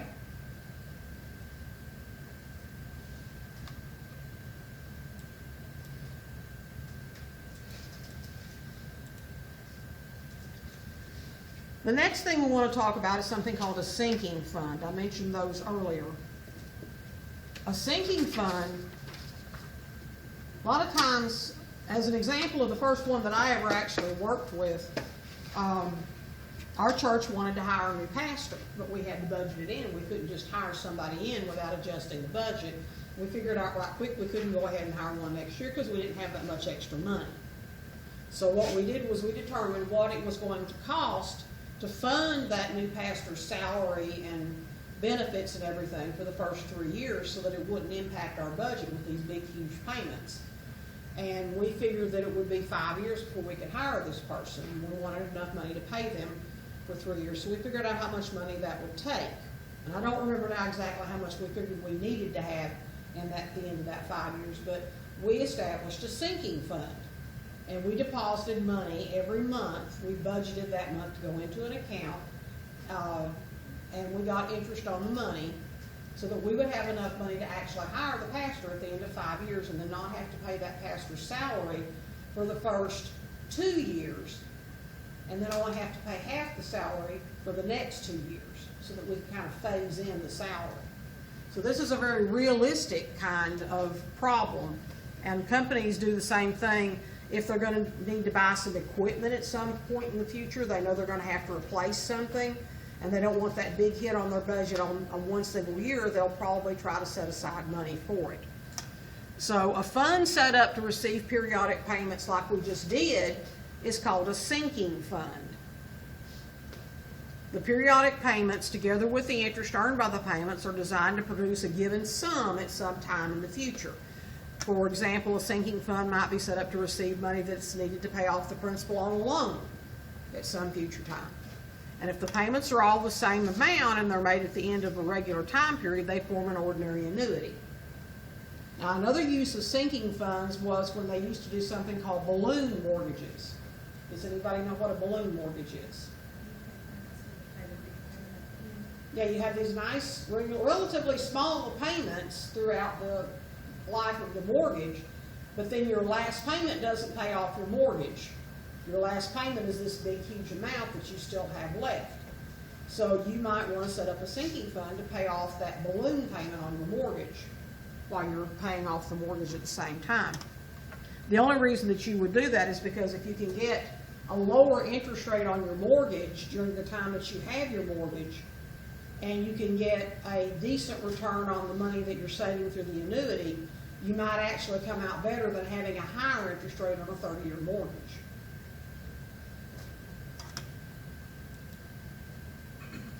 So experts say that the baby boom generation, which is Americans born between 1946 and 1960, yay, that's me, can't count on a company pension or Social Security to provide a comfortable retirement as their parents did. So it's recommended that they start to save early and regularly. Beth is a baby boomer, and she has decided to deposit $200 a month for 20 years in an account that pays 7% compounded monthly. I'd like to know where she found that.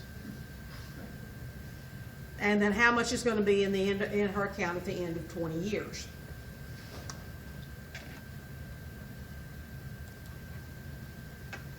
We can plug into the sinking fund formula by her $200 a month payments times 1 plus 0.006 to the 240th power, because it's compounded monthly for 20 years, divided by her 0.006 interest rate. And again, that's because it's compounded monthly, even though the stated rate is higher than that. And she'll have about $106,752.47. So she should have enough to at least supplement whatever Social Security or retirement she has. Now remember, a sinking fund and an annuity are essentially the same thing. Okay?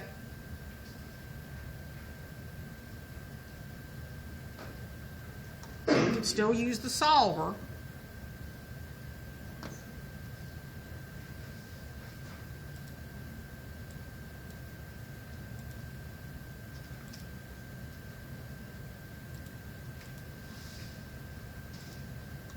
So she's,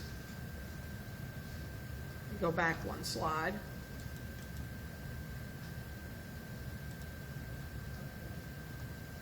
She's going to deposit $200 at each month, assuming at the end of the month, for 20 years, and it's going to be compounded monthly. So the number of compoundings is going to be 20 years times 12 months.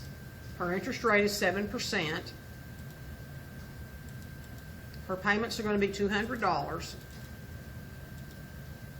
Future value is what we want to know. We want to know the value of the sinking fund. And she's going to deposit monthly, and it compounds monthly.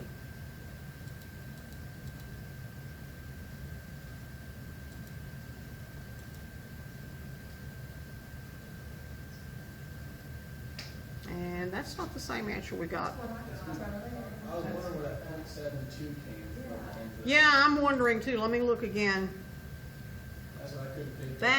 That's got to be a typo. 0.07. That's a typo, and that's my fault. So it's interesting the amount of money that an extra what? 0.02. Now that's a couple $1,000 at the end of 20 years. So I'll have to remember to revise this one. Let me make me a note while I've got it open.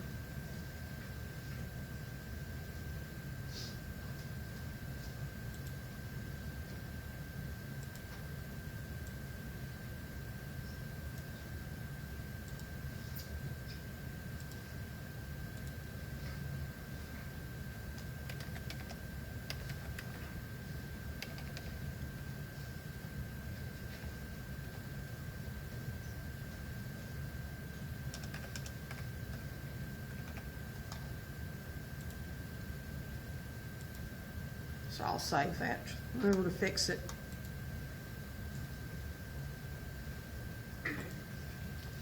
Okay.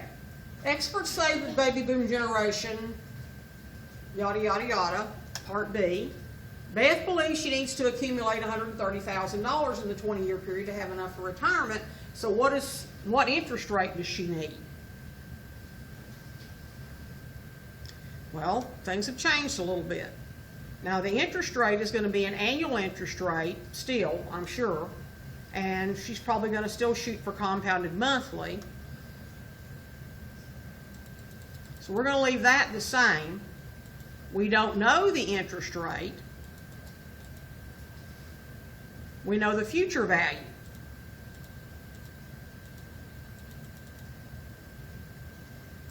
And we know that she's still going to make monthly payments. And it's still going to be compounded monthly. We just don't know the interest rate. So we're going to go back up to the interest rate and solve. And it says she's going to need an 8.78%, or about an 8.8% interest rate to be able to achieve that. Okay?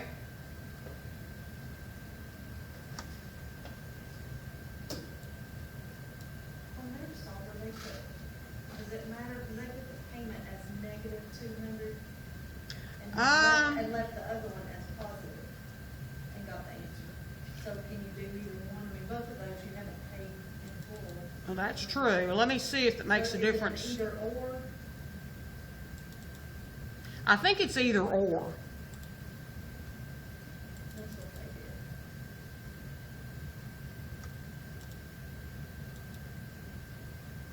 Yeah, it doesn't change. One or the other has to be negative. But you can't do both.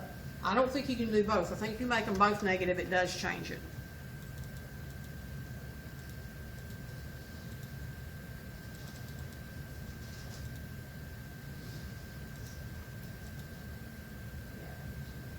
Yeah, it gives you an error because, so, yeah, you can't do that.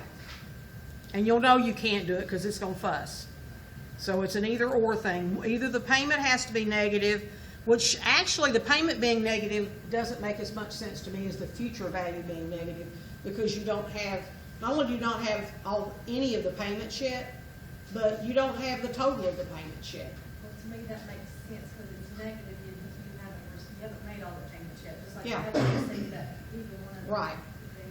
So I can see where either one would be negative if you can't make both of them negative.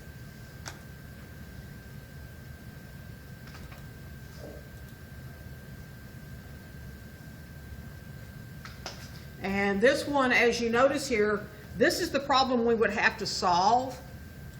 And that's why I went straight to the solver, because this problem's not easy to solve. That goes back to that idea of having to do the logarithms and stuff again, because we're looking for the interest rate, and it's been raised to a power. So we really don't want to do the algebraic, we want to do the solver, which is what that's referring to, the solvers on the calculator. Okay? You could also solve it graphically by entering in the formula for the future value and then the future value in Y2. I'll show you how to do that, but you have to graph and find the intersection, and I don't think the graphic method is necessarily the best way to go. What you'd have to do is you'd have to go to this screen. Let's go back up here to this equation. And you would have to enter in 200 times the quantity in the numerator is, and this is why I don't like this method, 1 plus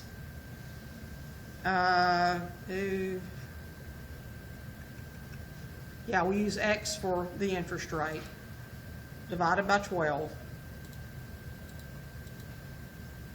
Close the parentheses, apply the power.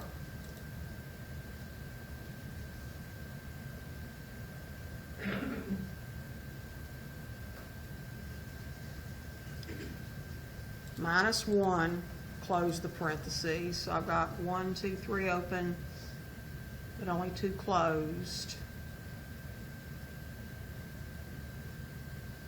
So divided by, and then you have to put this in parentheses, X divided by 12, close parentheses, and then close the final set. And then on the other line, you put the 130,000 she wants to have.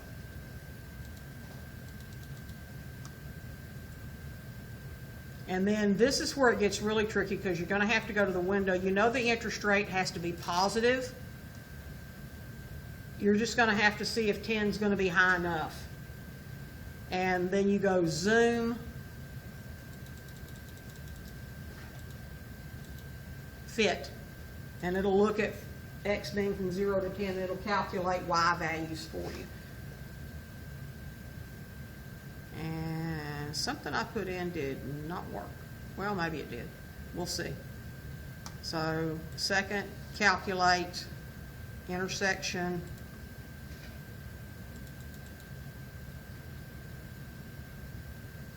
No, that didn't work. Which is why I don't like this method. I usually like solving with a graph, but not this one, because that's a very complicated equation to have to enter in at Y1. There's one of those examples where I have either not put in enough parentheses or put in way too many. Not sure which. So stick with the solver. That's my advice.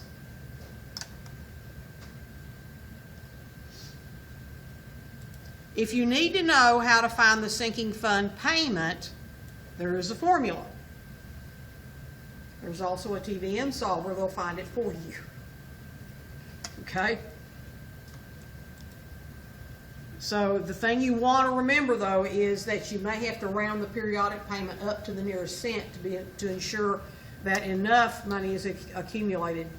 So you should always check your solution.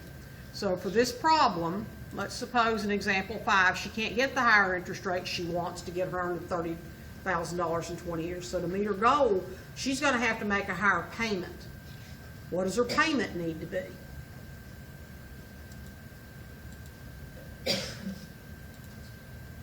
Okay, she's still 240 monthly payments.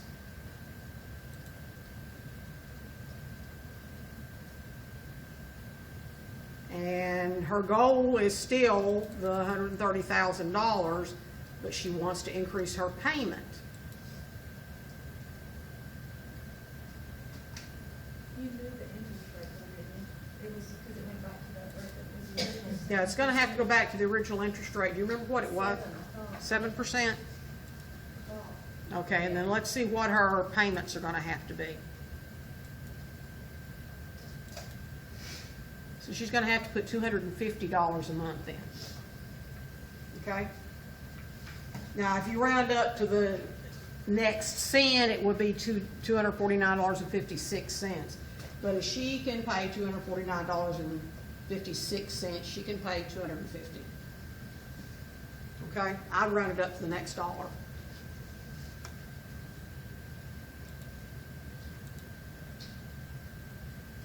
They got a different answer. What did they do for the interest? Oh, they used, That's still at 7.2. yeah, let me go back to the original problem. Because they messed up that interest rate on the equation. Yeah, they messed it up on the one before, so they're still using the same one. I'll straighten that out when I go in and revise it. Because I like our answer just fine. Yeah, there's that 7.2% interest rate that we're not using.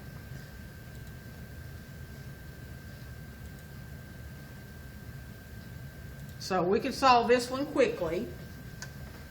Find a quarterly payment needed to produce 13,514 years at 3.75% interest.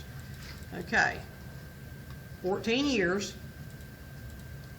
Quarterly means 4 times a year. Interest rate's 3.75. We don't know the payment. We're going to enter that as 0. Future value is 13,500.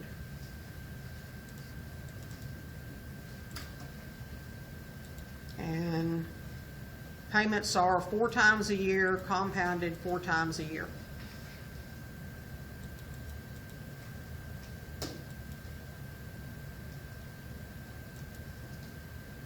So $184.40.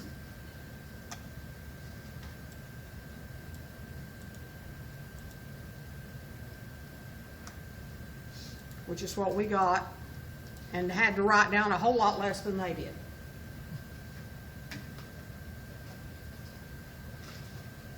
And actually, if you check that, you'll find out it's not quite enough. If she did 40 cents, so it has to be 41 cents. But there again, if it were me doing it, I would do $185. I would round to the nearest dollar and have a few bucks extra. Now, my math lab don't do that because it wants to the cent. But for me, if you round up to the next dollar, I'll be just as happy as I can be with you. That means you're being fiscally responsible. Now, you can actually make a table by entering the formula into your calculator, and you can create a table that will tell you the amount in the fund at the end of every period if you want to, using that formula. We actually will make an amortization table in the next section, but I'm not going to ask you to make a table for the payments in this one. This one says find the future value of an annuity due with $325 a month made at the beginning. Notice beginning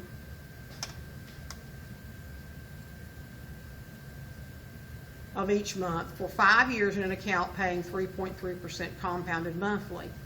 Now, up till now, we have been talking about an ordinary annuity. This is actually an annuity due. That's the difference in the name. Ordinary annuities are when your payments are made at the end of each period. An annuity due is when you make your payments at the beginning of each period, which means then at the end of the last period is when you get all the money. So your first payment actually draws interest, and so does your last one. okay, because you're making prepayments at the beginning of every period. The only thing that changes on the solver, beginning of each month for 5 years, 5 times 12, interest rate 3.3%. We don't care about present value. Payments are $325. We're going to want to know the future value. It's going to be each month, so that's 12 months, compounded 12 times, but you change your payments from the end to the beginning. Because the problem says you deposit it at the beginning of each month. Okay?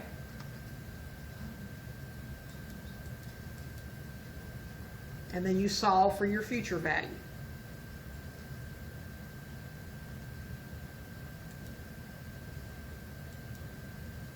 And you'll have $21,227.66.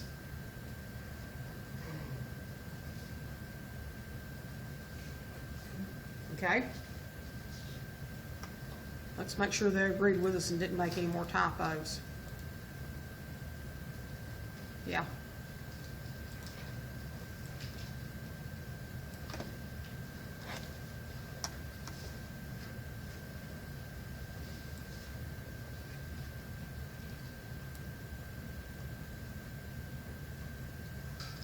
So the bottom line is, technology is the way to go. And the note I'm making here is just remember that if it's an annuity due, that you want to select begin for your payments, not end. Okay? Watch the words. When I give you the test, if I give you the pencil and paper test, it's probably I'll probably boldface at the beginning, or annuity due, or ordinary annuity. So it reminds you to think about when the payments are made. Okay? Is my math lab gonna want us to work out these equations, or are we gonna be able to use? It's going to ask you for answers. Okay, It's not going. It wants to know the final answer. okay. And if you have one that your final answer for whatever reason doesn't agree with what they say, ask my instructor. And then I'll go work through and see what because there may be some rounding differences, and that doesn't mean you're wrong.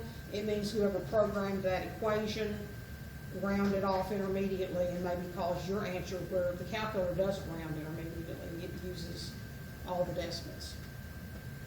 Is it the same across the morning to not round until the, Yeah, it's not supposed to, but I've noticed that some of the programmers apparently don't follow that convention. So that's the second section. Third section is short. Actually, quite short.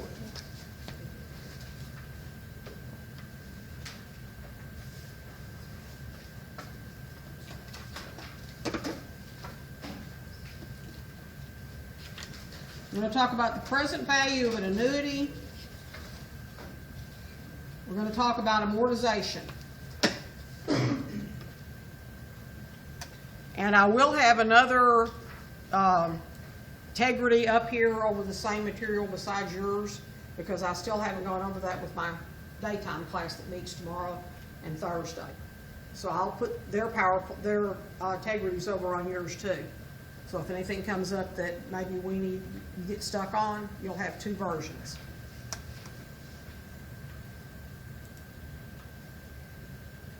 So 5.3 is about present values of an annuity and amortization. The present value of an ordinary annuity is found by using this formula. It's basically a reshuffling of the formula that we had before. You can also use the solver to find the present value. Don't confuse the present value of an annuity for the future value, because the difference is in this one, you'll notice your exponent is negative. Your value of n is going to be negative. And you're not subtracting 1 from that quantity, you're subtracting that quantity from the 1. So they do look very similar. So present value of an annuity. Tim Wilson and Carol Britz are graduates of Brisbane Institute of Technology, and they agree to contribute to the endowment fund of BIT. Tim says he'll give $500 at the end of each year for 9 years. Carol wants to put hers in as a lump sum today. She doesn't want to be bothered with payments. What lump sum can she give that would equal the value of Tim's annual gifts if the endowment earns 7.5% compounded annually? Well, we need to know what his gift is going to come out to be. So, he's going to deposit $500 once a year for 9 years, and the interest rate is 7.5%. This is the formula.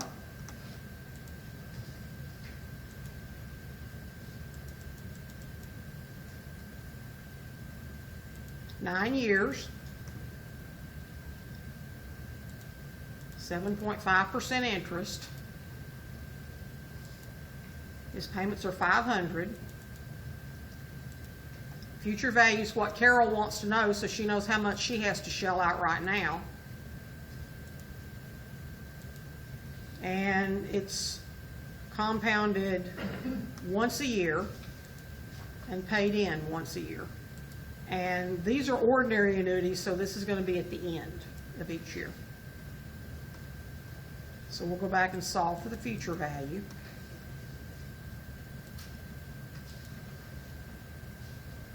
And I got the wrong answer. What did I That's do? what I got. Yeah, what did I do wrong though? Let me go back. Because I got what they got when I did it on the solver before. Make sure I didn't miss in or something.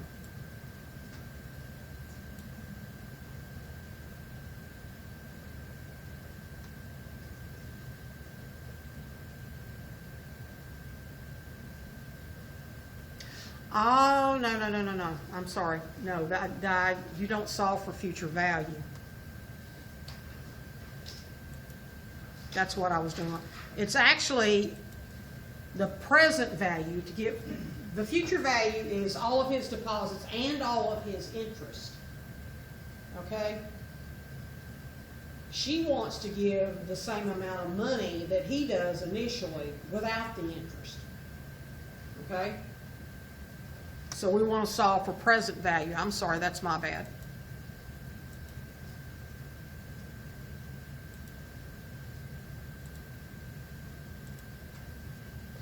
So the present value of his investment is $3,189.44. Okay?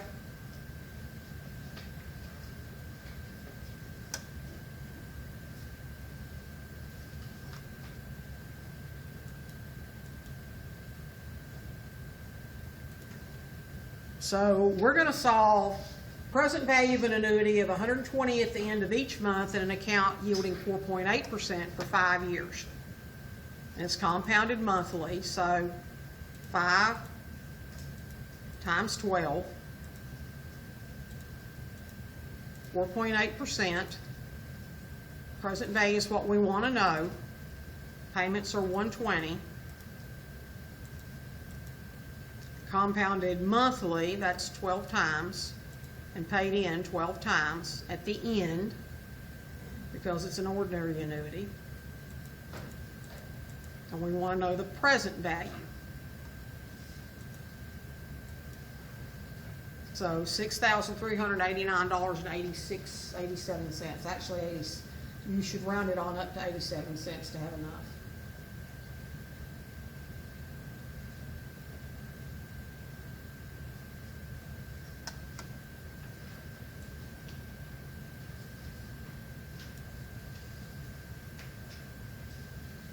Okay?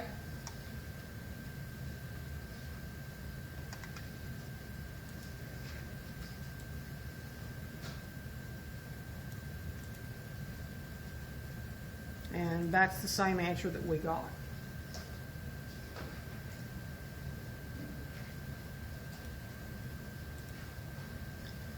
Now something near and dear to all our hearts.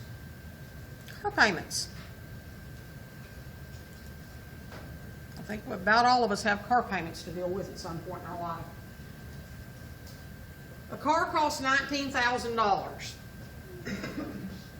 After a down payment of $2,000, the balance is going to be paid off in 36 equal monthly payments with an interest rate of 6% per year on the unpaid balance. Find the amount of each payment. This is exactly the same thing as the annuity, except instead of paying money in and having money at the end, you get the money up front and then you get to pay it back.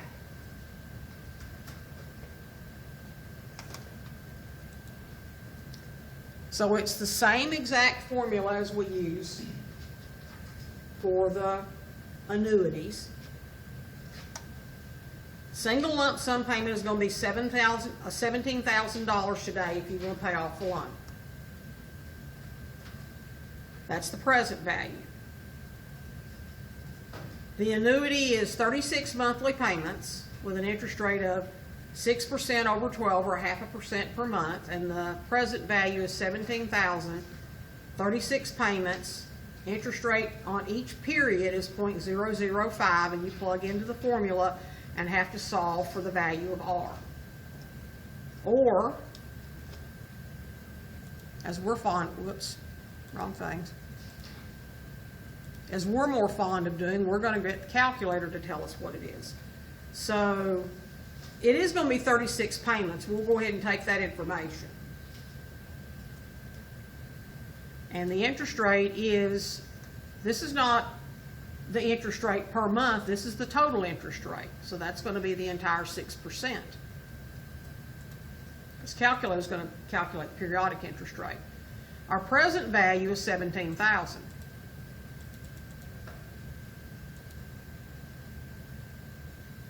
Our payment amount is what we'd like to know. Our future value is what we'll find out at the dreaded end. You don't need to know right now. And the payments are being made monthly, and our interest is compounded monthly at the end of every month. So to find our payment amount, we solve, and it's $517.17. Okay?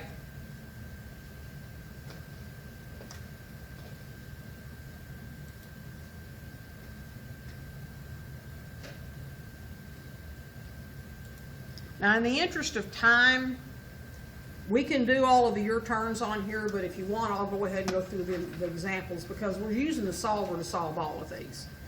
And I know y'all are tired. I can see your eyes going, I need to go home. I've been up since daylight. So let's go ahead and skip on up to amortization. A loan is said to be amortized if both the principal and the interest are paid by a sequence of equal periodic payments. Here we go again, an annuity.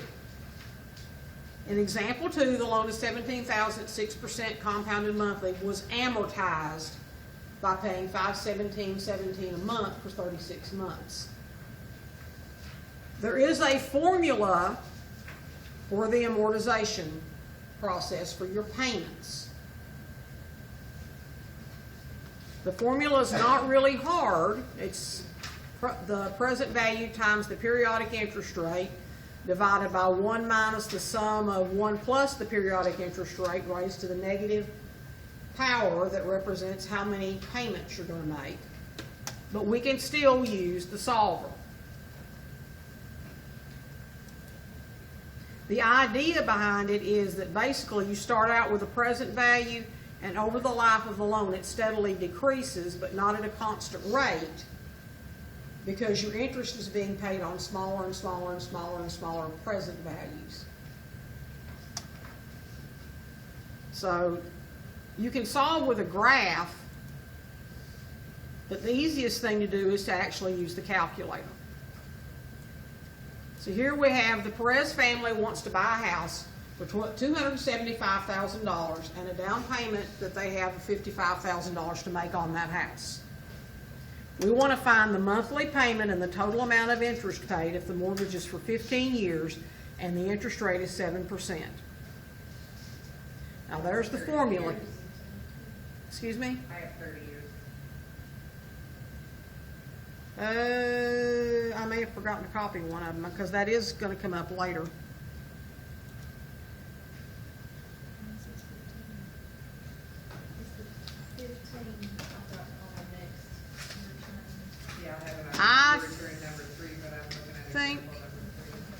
I think I left out a slide, so let me look at the notes. Looks like I left out a slide.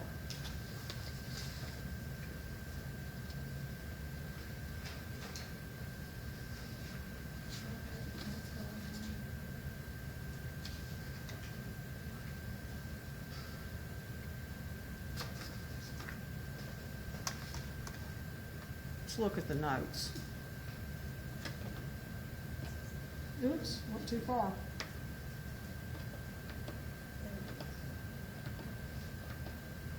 Okay, we'll work from here. So yeah, this is a 30-year mortgage. So a 30-year mortgage at 12 payments a year, it's 360 payments. Their interest rate is 6%. They buy the house for $275,000, but they have $55,000 to put down. So $275,000 minus $55,000 means they borrowed $22,000. 220. I'm sorry, my brains are tired too. And we need the payment, so that's going to be a 0 for now. And 12 payments a year, 12 compoundings a year, so we're going to solve and find the payment amount to amortize that.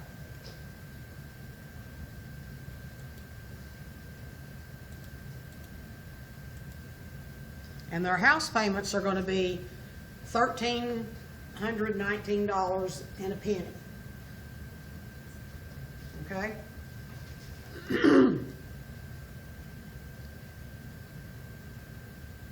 And then it says find the total amount of interest paid. Well, that means we need the future value.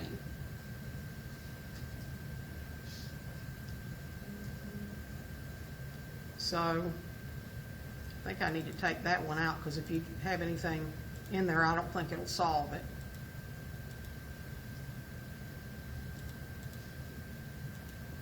So the future value on that loan is $1,324,966.55.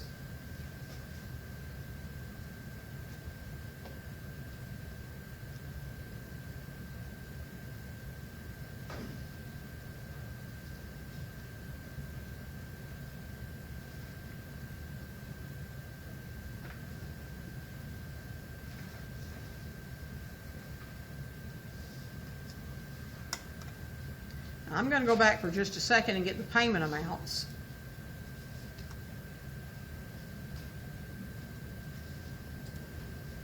And write that down too.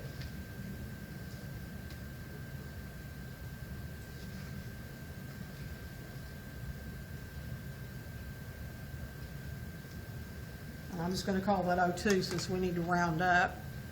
And if I multiply that payment amount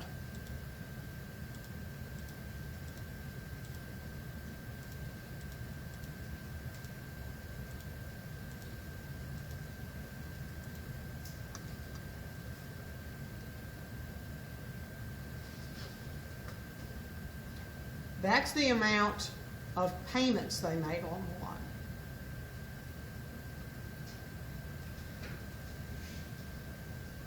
So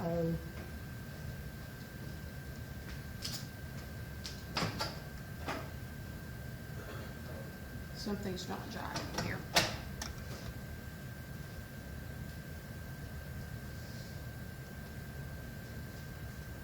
Let me double check the future value, but I'm pretty sure that was right.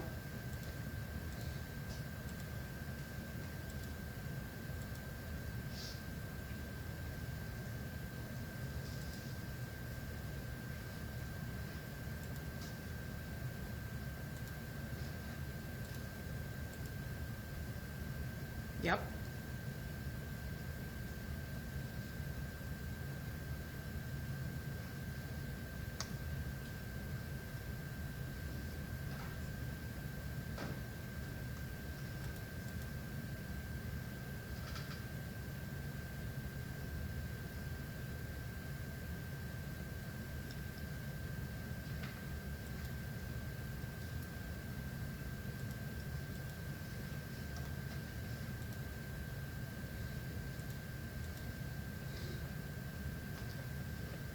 So what was the total amount of interest paid? Well, the total amount of interest paid is this amount minus the original $220,000.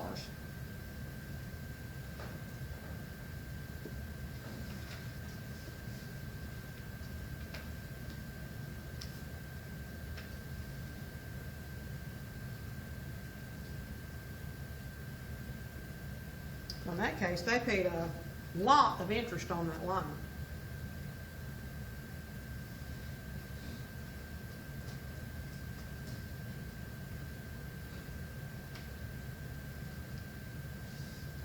And then the next question is an interesting question because it says, what part of the first payment that's interest and what part of the payment is applied to reducing the debt, which lets you figure out why that is so high.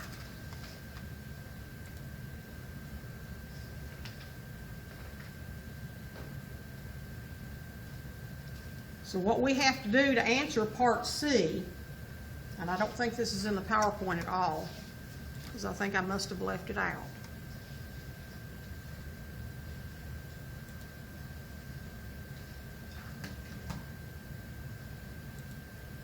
Yeah, I did.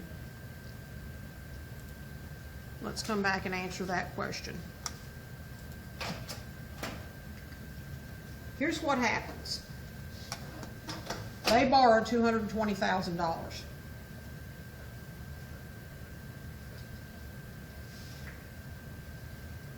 And for 1 month's worth of interest,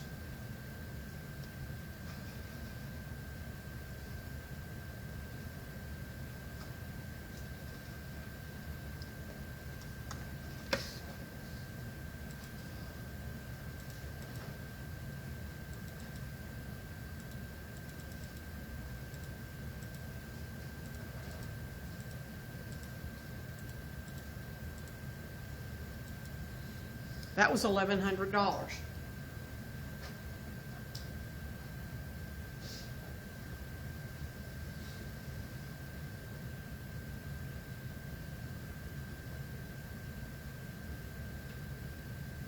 So that was just for the first month.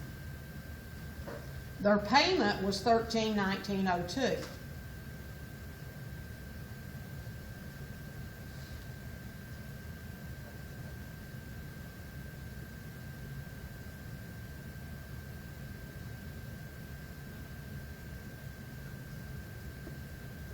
So only $219.02 actually went to reducing their principal. Which means that for the second month,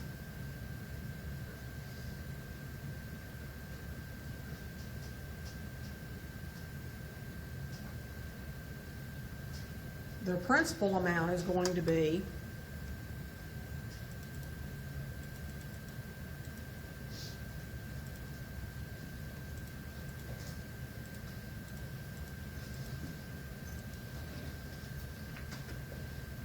$219,780.98. And we're going to be charged interest on that for the second month.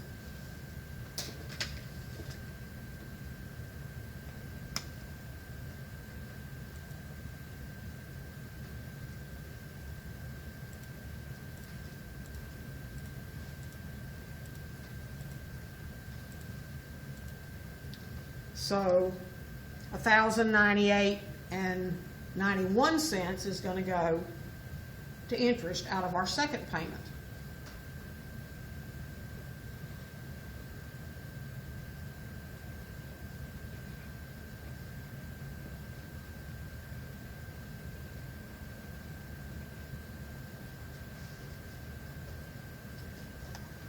So if we take our payment, which is $1319.02.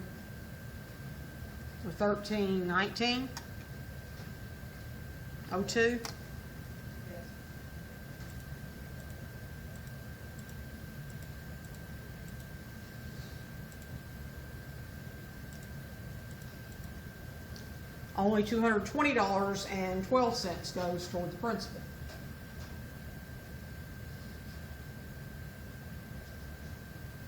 Now, here's what happens throughout the life of the loan.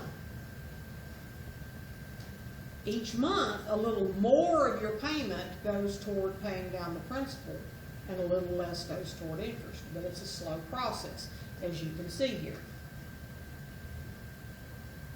And that's why by the time you get done actually paying your loan off, you have paid way more than what the original value of the loan was, even if the original value of the loan was relatively small. Okay? This is the beginning process of something called an amortization table. Now, I'm not going to ask you to make one on the test. I may ask you to make the first couple of lines one, because usually the way we do amortization tables is we have a computer program that does it. You can program Excel to make an amortization table. For the problem that I left in here, the difference was the interest rate. If they had instead gotten their house, let's see, I don't think I even put this one in here. Yeah, this is actually the one that I gave you. Find the monthly payment, the total amount of interest in example 3. If the mortgage is for 15 years, the interest rate's 7%. Well, then their monthly payments would be $1,977.42, which is more than the $1,319 that we had for the longer mortgage, but not much more comparatively speaking. And their loan will be paid off in half the time. So here's what ultimately is going to happen with the Perez family if they did that. We'll go to the solver, and instead of having a 30-year mortgage, we have a 15-year mortgage. Same, at even a higher interest rate, but the same principal.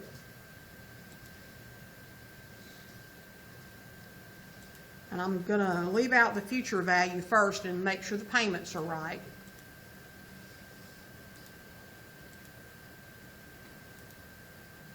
So there's their payments, which is exactly what it says they are.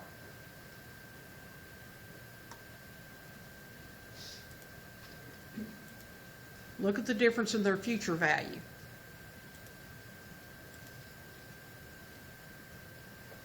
$626,768.28 instead of over $1 million. Okay? Which is why a shorter mortgage term, even if it's at a higher interest rate, is probably in the mortgage owner's best interest.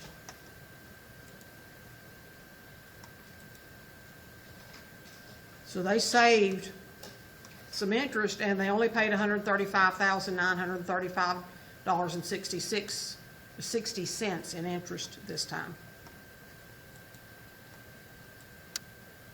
Now, Cassie's problem is worked out there. You can use the you can use the TVM solver to work it, but here's the amortization table for her problem. Notice here that the principal at the end of the first period is $1,000. She makes a payment, $88.85. She had to pay 10% of that in interest, or $10 in interest, and $78.85 went to the principal. So $1,000 minus the part that went to the principal leaves her principal now at $921.15.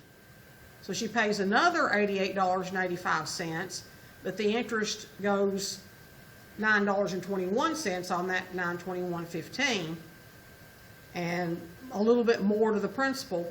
And as the time goes on, after 12 months, her loan is paid off. This is a short-term loan. This is only a 12-month loan. If I were to ask you to make an amortization table, all you're going to do is you're going to give the principal at the end, or actually your principal at the end of the first period is going to be the amount borrowed. Then you fill in your payment, calculate the interest on the principal, subtract that from the payment, and then subtract what you get, which is your portion that went to the principal, from the old principal to get the new one. And then you build the table from there. I might ask you to make the first 2 or 3 lines on the amortization table. I'm not going to ask you to build an entire table because it's tedious. Okay? Anybody have any questions? Because I know we're all tired and it's 3 minutes after 9.